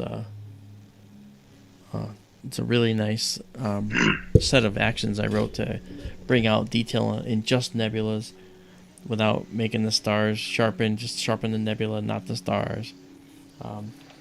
Things like that. And Photoshop gives you the capability to do that kind of thing. And some of you saw some of the nebula images I created that have no stars in them, or very few. That's something that I did to try and show you better the structure of the nebula. Now that is something that damages the data, so I don't use that often. I would never use that for any kind of a research thing, except to show structures in a nebula that may be part of a research project. Look at that, Daryl. That Sol Nebula looks pretty good. Yes. Looks almost like the Star Baby from 2001. Oh, yeah. There's the face. There's the mouth right there. Sorry, I'm yawning again, guys. There's the eyes. Yeah. And the curled up arms and the feet there. Yeah. And its tail. Tail? It didn't have a tail. That's right. Oh, look. And somebody popped off part of its head. That's another cool picture. It'd be interesting if some night perhaps you could image your way from the heart to the soul and then mosaic them all together. Yeah, yeah.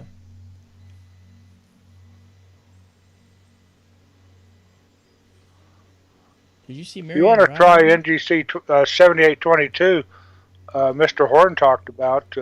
That is in sepia, so you're in the area still. Yeah, we'll check it out. The UHCS C filter, actually, UHCS filter is one that actually is a nice. It passes an H alpha band, has an O3 band, but there's other. I have a narrow band filter, the quad band filter, Radian quad band, and because I can't put a filter wheel on this because it's a hyperstar system, I could only put one filter ahead of the camera, and I wasn't going to try and make a rotating filter wheel inside that, because that camera is almost the diameter of that secondary mirror, so secondary obstruction, I mean. So that would have made it really hard. I'd have to engineer it all, and I could do it. I just didn't feel like going that far. Yeah, it's worth a shot. What I'll do is I'll check it out. I'm gonna do a few more stacks here. This is 12 stacks of this. By the way, again, the telescope has a problem with collimation right now. I'm minimizing it because of the way I'm focused, but I do have stars that are not quite right in their shape, and that's really kind of a problem. I'll be out there again November. I'm going out on the 5th to teach a class out in the desert in astronomy, but I will be going to the observatory for 3 days to handle the final collimation of the instrument. And I might also have another filter to put in that might help us reduce star halos. Ah, Daryl, I was wrong once. I thought I was wrong once, but I was mistaken. I was giving a presentation at work once, and I said that as a joke, and nobody got it. And I offended everybody in the audience. That's funny. That's why you don't say jokes like that. Yeah. No, I mean, one of the managers in the plant, he pulled me out of the meeting and took me out in the hall and read me the riot act. And you said, "Do you have any idea what I was really saying?" That's funny. Sad, but funny. Okay, Yeah. this is a stack of 16 right now. I'm going to stop it here. You need to go 41 like you did with the Heart Nebula. No, you know what's going to happen? Okay, I'm not doing what's called dithering. So, most likely, we're going to have a dithering issue. And we'll see these striated artifacts from that. And I don't like those, but typically for when we do these here, we don't actually have that problem because we only stack about 20. But I noticed that, especially when we go over toward the northern hemisphere, I'm sorry, the North Pole, we end up having such a problem. So I did this already, but I'll do it again. Okay. So, okay, the Sol Nebula looks really pretty. Isabella, I'm glad you saw that for the first time. Okay, so we're going to clear this. And again, remember, all these images are going up to the live server. So you'll have these images within a few minutes. They'll be available to you. And let's go. It's such a beautiful nebula. Let's go here and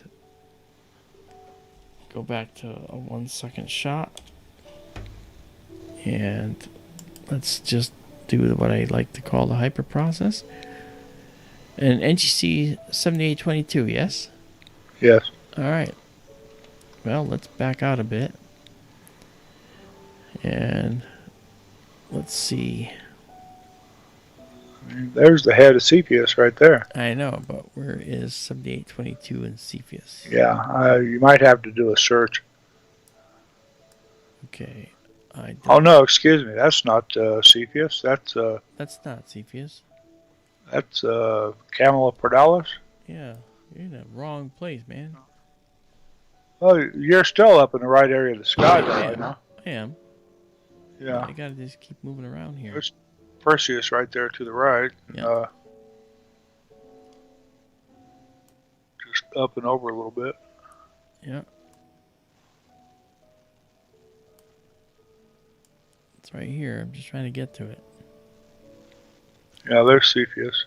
Yeah, and now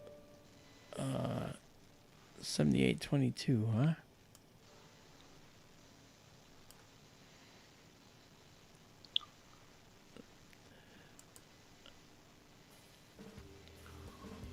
I was wondering, the elephant's trunk actually didn't. It was a sharpless, has a sharpless ID. Where's the We talked about it though. We were coming in here. We actually talked about it. You sure that wasn't that Lynn's Dark Nebula? Well, if it was Lynn's, yeah, we talked about that earlier. yeah. Okay, let's just look it up. How about that? NGC 7822. Yep. All right, and where are we?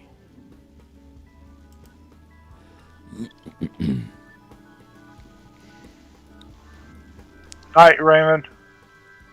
Hey, Raymond. Thank you for coming, man. We'll talk to you soon. Barely in Cepheus. Yeah, there it is. Okay, well, let's go there. That looks nice. Let's see if we can get it. Okay. The whim of a madman. Good night, Raymond. Okay, let's telescope's not going to move much here. It's going to find its high precision pointing star easily enough.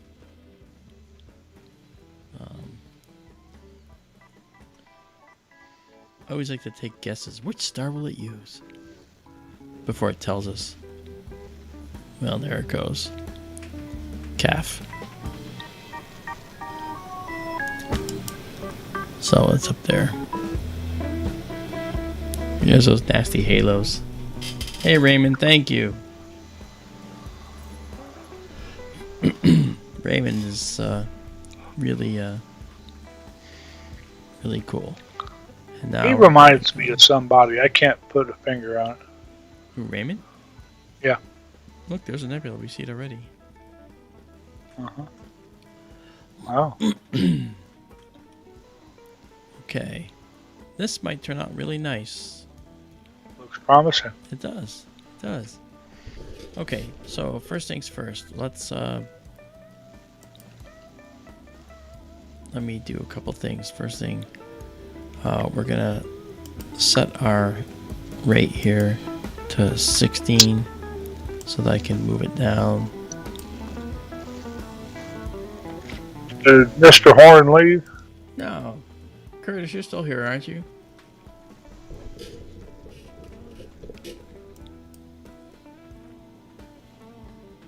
I always enjoy reading I'm that kind of guy, you know. I like reading the equipment reviews over there Oh yeah. at Cloudy Night.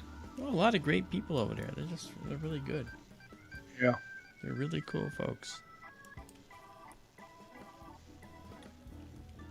And the thing is, it's important to kind of know your place too.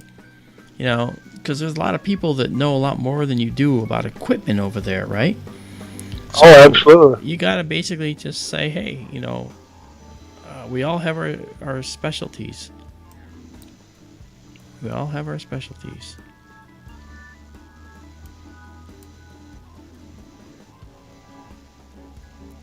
Mine is astronomy and a little bit of telescopes. Yours is everything. I went to the School of Hard Knocks, okay? Yeah, there he is. He's still here. So we got it here, Curtis. So we're going to do this now. We do requests. Okay, so that looks like it's fairly well centered. I guess we're going to find out, aren't we? Alright, so we'll just set up for the exposures now in the stack. And we're going at 350 gain here, by the way. So it's pretty good. Alright, and we're going to say 25 seconds. And we're going to get rid of this guy right now. And then we'll go to the live stack, start that up. Oops, I gotta clear that too. That's the Sol Nebula from last time in the buffer. Star Baby. There's our progress bar down there. Those watching this wondering why this screen's blank. And Roxana, it's so good to see you're still here. Yeah, still going. Yeah, look at that. Curtis, what a good idea. Oh, nice. Excellent object, Curtis. Thanks for that suggestion, man. Let's check it out. That's really pretty. Now, folks, I talk about this all the time. Like, you see this beautiful little dark nebula here? This stuff is obscuring the stuff behind it, and it's part molecules in there and part atoms. A lot of carbon in there. A lot of carbon atoms are in there that are actually causing this to have some beautiful, dark coloration for sure. But there's other compounds in there, other compounds as well as molecules, as well as atoms. And of course, there's a mixture of hydrogen gas in here as well. And of course, we have this nice star cluster here as well. Now, it could be that this young hot star cluster, is the reason this is glowing. It could be the energizer for the ionization to the hydrogen gas in this cloud. Not sure. I have to look at this cloud. This is the first time I've ever seen this object, believe it or not. Me too. Yeah, but it's beautiful, and I'm really impressed with it. It's nice and compact too. And you'll also see there's a lot of hydrogen gas all around it too. A lot of glowing hydrogen gas over here, over here, down here. You can see more, right? And of course, the predominant amount is here in the middle. It's just beautiful. Look at that. It's just beautiful. My God. Alright, I'll go back over here now. That's really pretty. Jenny, Miko, Jennifer, how are you? It's so nice to see you here. Emission region designated Sharpless 171, and the young cluster of stars named Berkeley 59. Yeah, that's Berkeley 59 right there. Right there. That is so cool. Jen, how are you? Nice to see you here.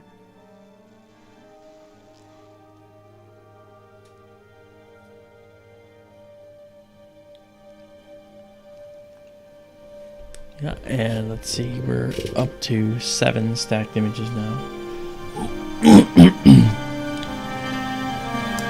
And let's see about, let's see if we can add a little more. Yeah, that's a little bit more. We can also play with this guy here. This might be too much actually, but we'll find out.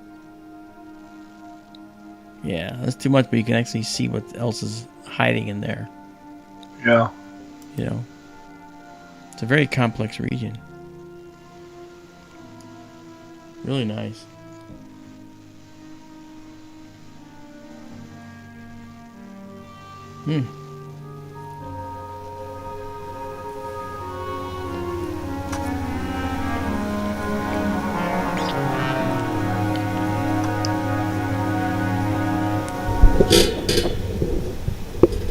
Curtis says he ran into this object years ago, and he's looking for an object near a comet. He was looking at the time. See that? Interesting. Just an amazing object. It's actually really pretty. I like these because you know, back in when I was getting my degree in astronomy, one of the things that you get taught by guest lecturers and stuff, and one of my guest lecturers was Bart Bach. And Bart Bach was the most incredible human being. He's the guy that discovered these dark globules in some of these objects. All right, you don't see in them here. They're kind of smaller on scale than what you see here. But he discovered the dark globules, and it was in those dark globules where stars could form. You'd see infrared sources inside there, and possibly after that, planets, right? And we do know that there's more planets and stars. I've told you that a number of times in this entire universe. There's more planets and stars. That's sort of a known fact now. So it's really kind of interesting. It's really kind of interesting to see these objects. We're watching them right before our eyes. We're watching this object transform. We're watching potential gravitational contraction going on inside here somewhere, probably in here, possibly in here, certainly in this little area here where you see these little tongues sticking up like this, these little things sticking out. What's going on there is in part something called evaporation. Not like water, but like gas and dust are being forced to basically stream away from a gravitational source that's up at the top of this little head up here. And that's kind of cool as well, because that shows us that there's a source up there that's really, really gravitationally focused, and then the star energy, the radiant energy from the stars around it can force it away, and over time you're left with just this one little object, and the stalk goes away over time in some places, and so you end up with this little globule, and the evolution of these globules is really interesting to see how that all works.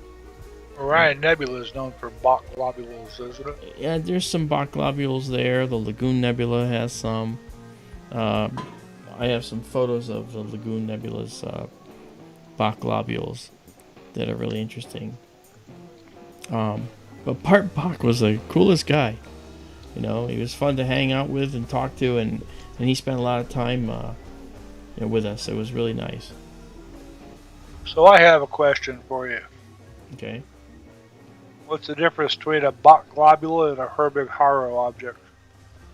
A Herbig-Haro object and a Bach globule, their size. I mean, I think the Herbig-Haros are bigger, aren't they? I think that's one of the things. But it's also an evolutionary. There's an evolutionary difference between the Herbig-Haros as well. I'm not sure, but I'm sure you can find that out. I actually never did any research on Herbig-Haros. Well, okay, I just committed an error that, it's like the first law of being a lawyer is you never ask a question you don't know the answer to. I'll have to look that up. Okay. I think you should just... Yeah, you should look it up. Yeah, Curtis, this is a good one. This is a really good one. I love this right here. It's almost like this right here. This little tongue of material sticking up here could be here for exactly the same reason as the pillars of creation were. It could have been the same kind of process going on here. Let's go to 40%.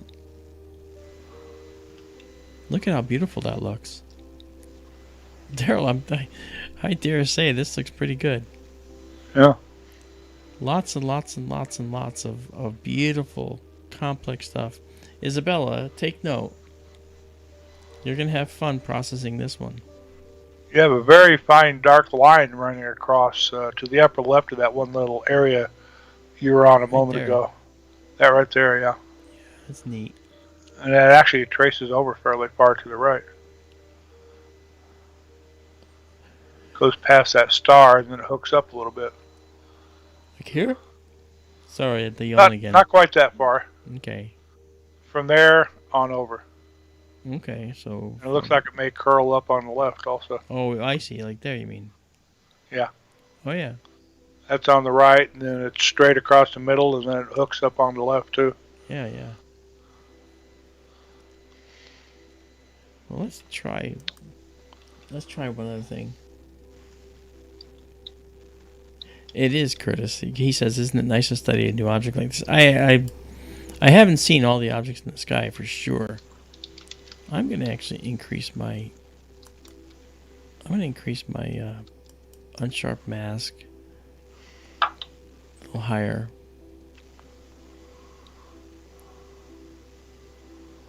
Okay. That helps us see some of the intricacies. Look at this. Look at this right here. You can actually, you can see the three-dimensionality of this object. See that, Daryl? Let me change the screens here. Sorry, I was reading about Herbig-Haro objects and Bach globules. Okay.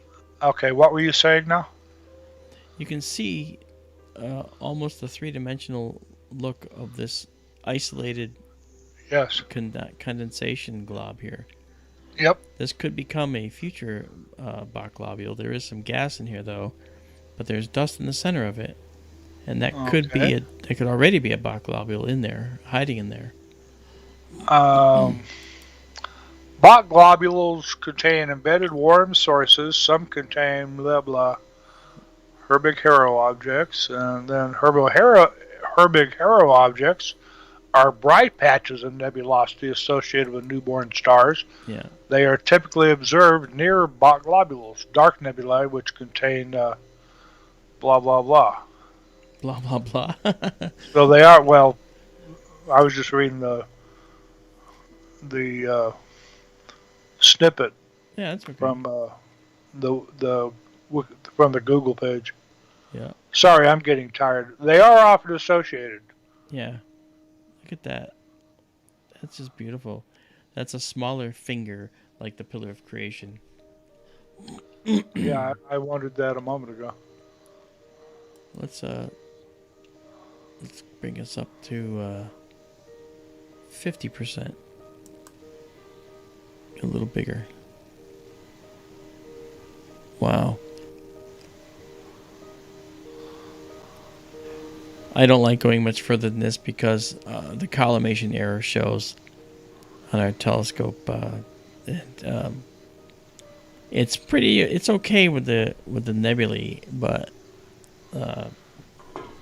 But when I look at this and it just turns my stomach. I gotta fix this, but I will. No, that's really cool. It is cool looking. And that bright star, a little lower left of center. Right there. Yeah, you're actually getting a bright diffraction spike on it, and you're not getting a halo around it. Yeah, it's just not bright enough. There could be a halo if I do more processing on this. Yeah. I could probably draw out a halo. I don't want to, but it probably is there. Wow. This is really nice. That is. I can see what Mr. Horn called the Eye of Sauron, too. Yeah. It does look like the Eye of Sauron, doesn't it? Yeah. Yeah, Right, and now you can see... Or like a rattlesnake's eye or something. Mm-hmm. Now you can see, now that the noise is abated here, we can see a lot more detail in here. Look at the fine detail in this dark nebula. And look at that beautiful area right there. Curtis, you've done it, man. I'm gonna be back here. We were talking about objects in Cepheus beginning of the night, and here you go. Here we are. Yeah, I'm gonna pause it now because this is 32 images stacked. Oh, that's great. So I'll save this. I'll save the FITS file stack for those of you who want to process, and for me who will. And then save it as scene for those who just want pretty pictures. Yeah, you call it the Eye of Sauron. I love it. Okay. Well, guys, I think we're gonna end the stream on this object because now. But you can stay and watch the shutdown procedure if you want. See what we do, so you can get an idea. For those that have seen it before and just say that's boring, I don't want to see it. Okay, fine. But it's pretty cool. And so now what I'll do is, there's a lot of data here. Look at this over here. There's so much. Look at this over here. There's so much stuff here. I'm going to draw all that out in Photoshop and see what we can do with it. Wow. Absolutely beautiful. Actually, I just want to look at that for a minute. Look at that.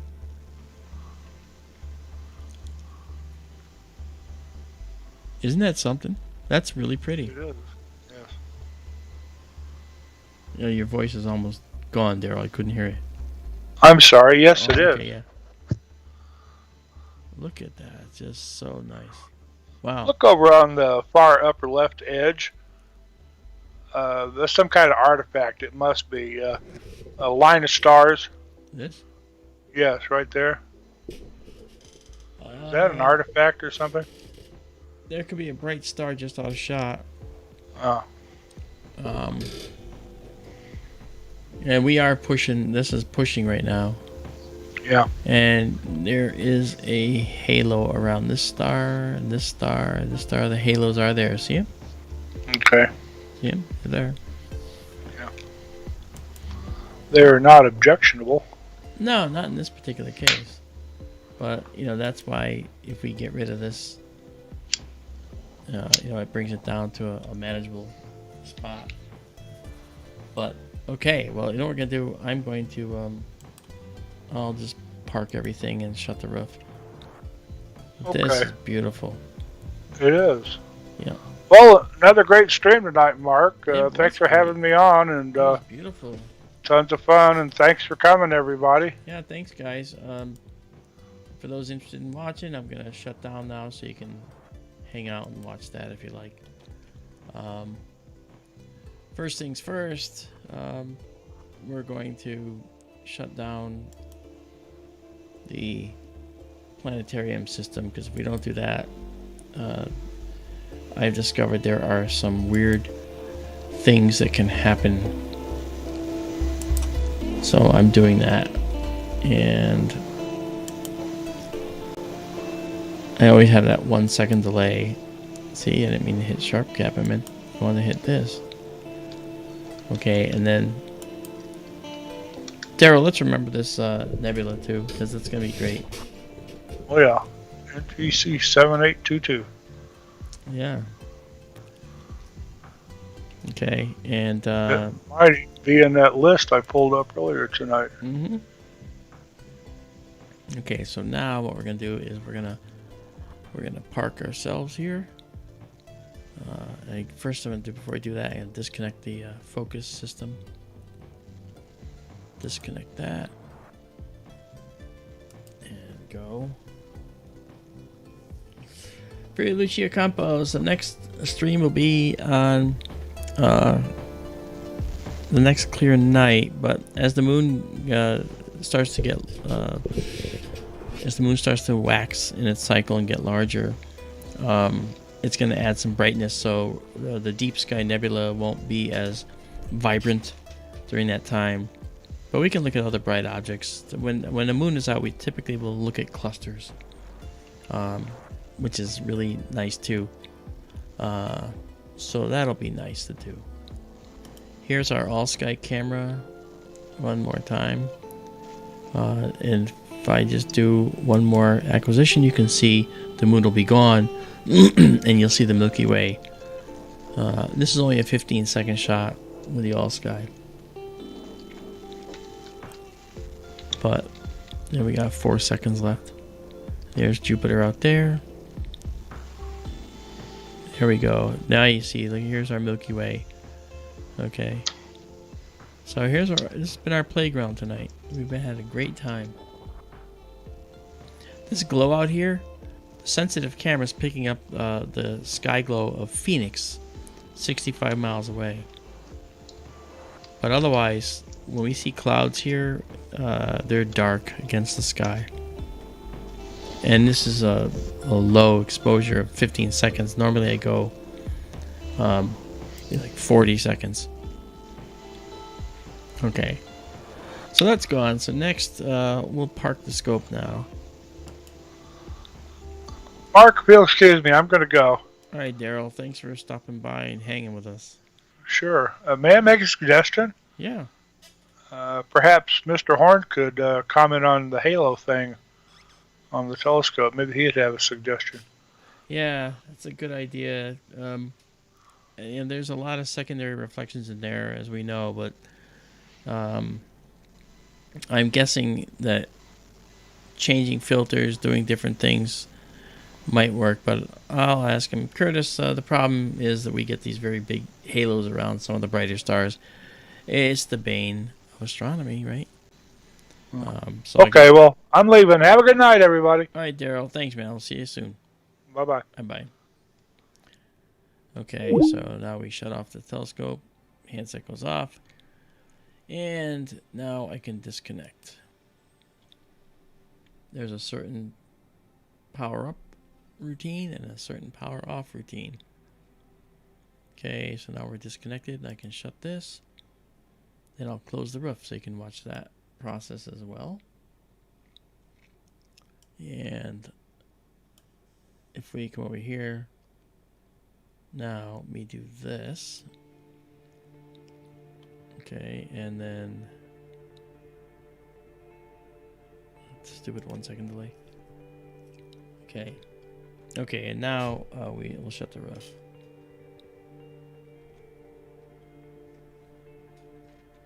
Here we go. Good night, telescope. I just think that's so cool. What can I say?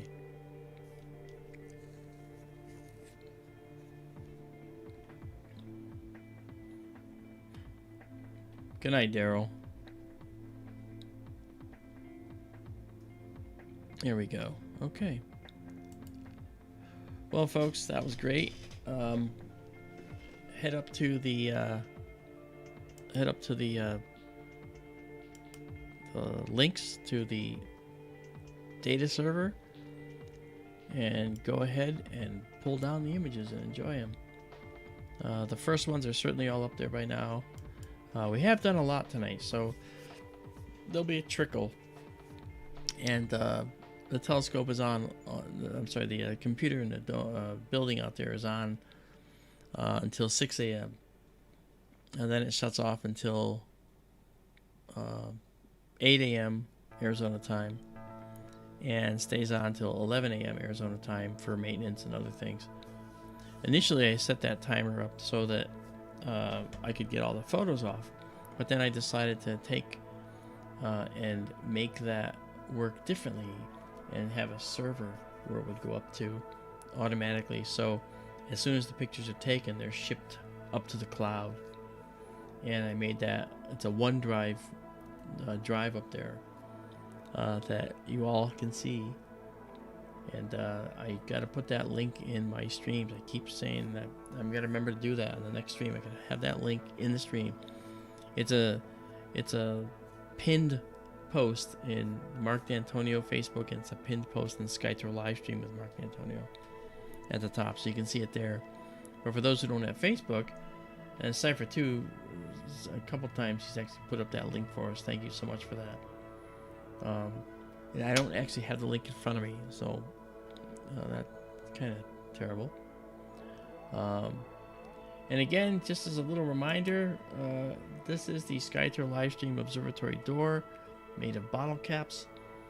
If you can guess the right number within 25, you get our SLA printed moon, 2.5 inches in diameter, full moon. It fits in your hand. It's a beautiful little model. It shows the moon. I paint every one of them myself. They're hand painted by an astronomer who's also an artist, and you get these. You see the rays of Copernicus crater and Tycho, and you see the seas. You see the darkened light on the moon very nicely. Come within 25 of the actual number, and you win that. And thank you, Cypher. That was very good of you to do that again. Thank you. So, folks, you guys have a good night. And I look forward to doing this again and again and again.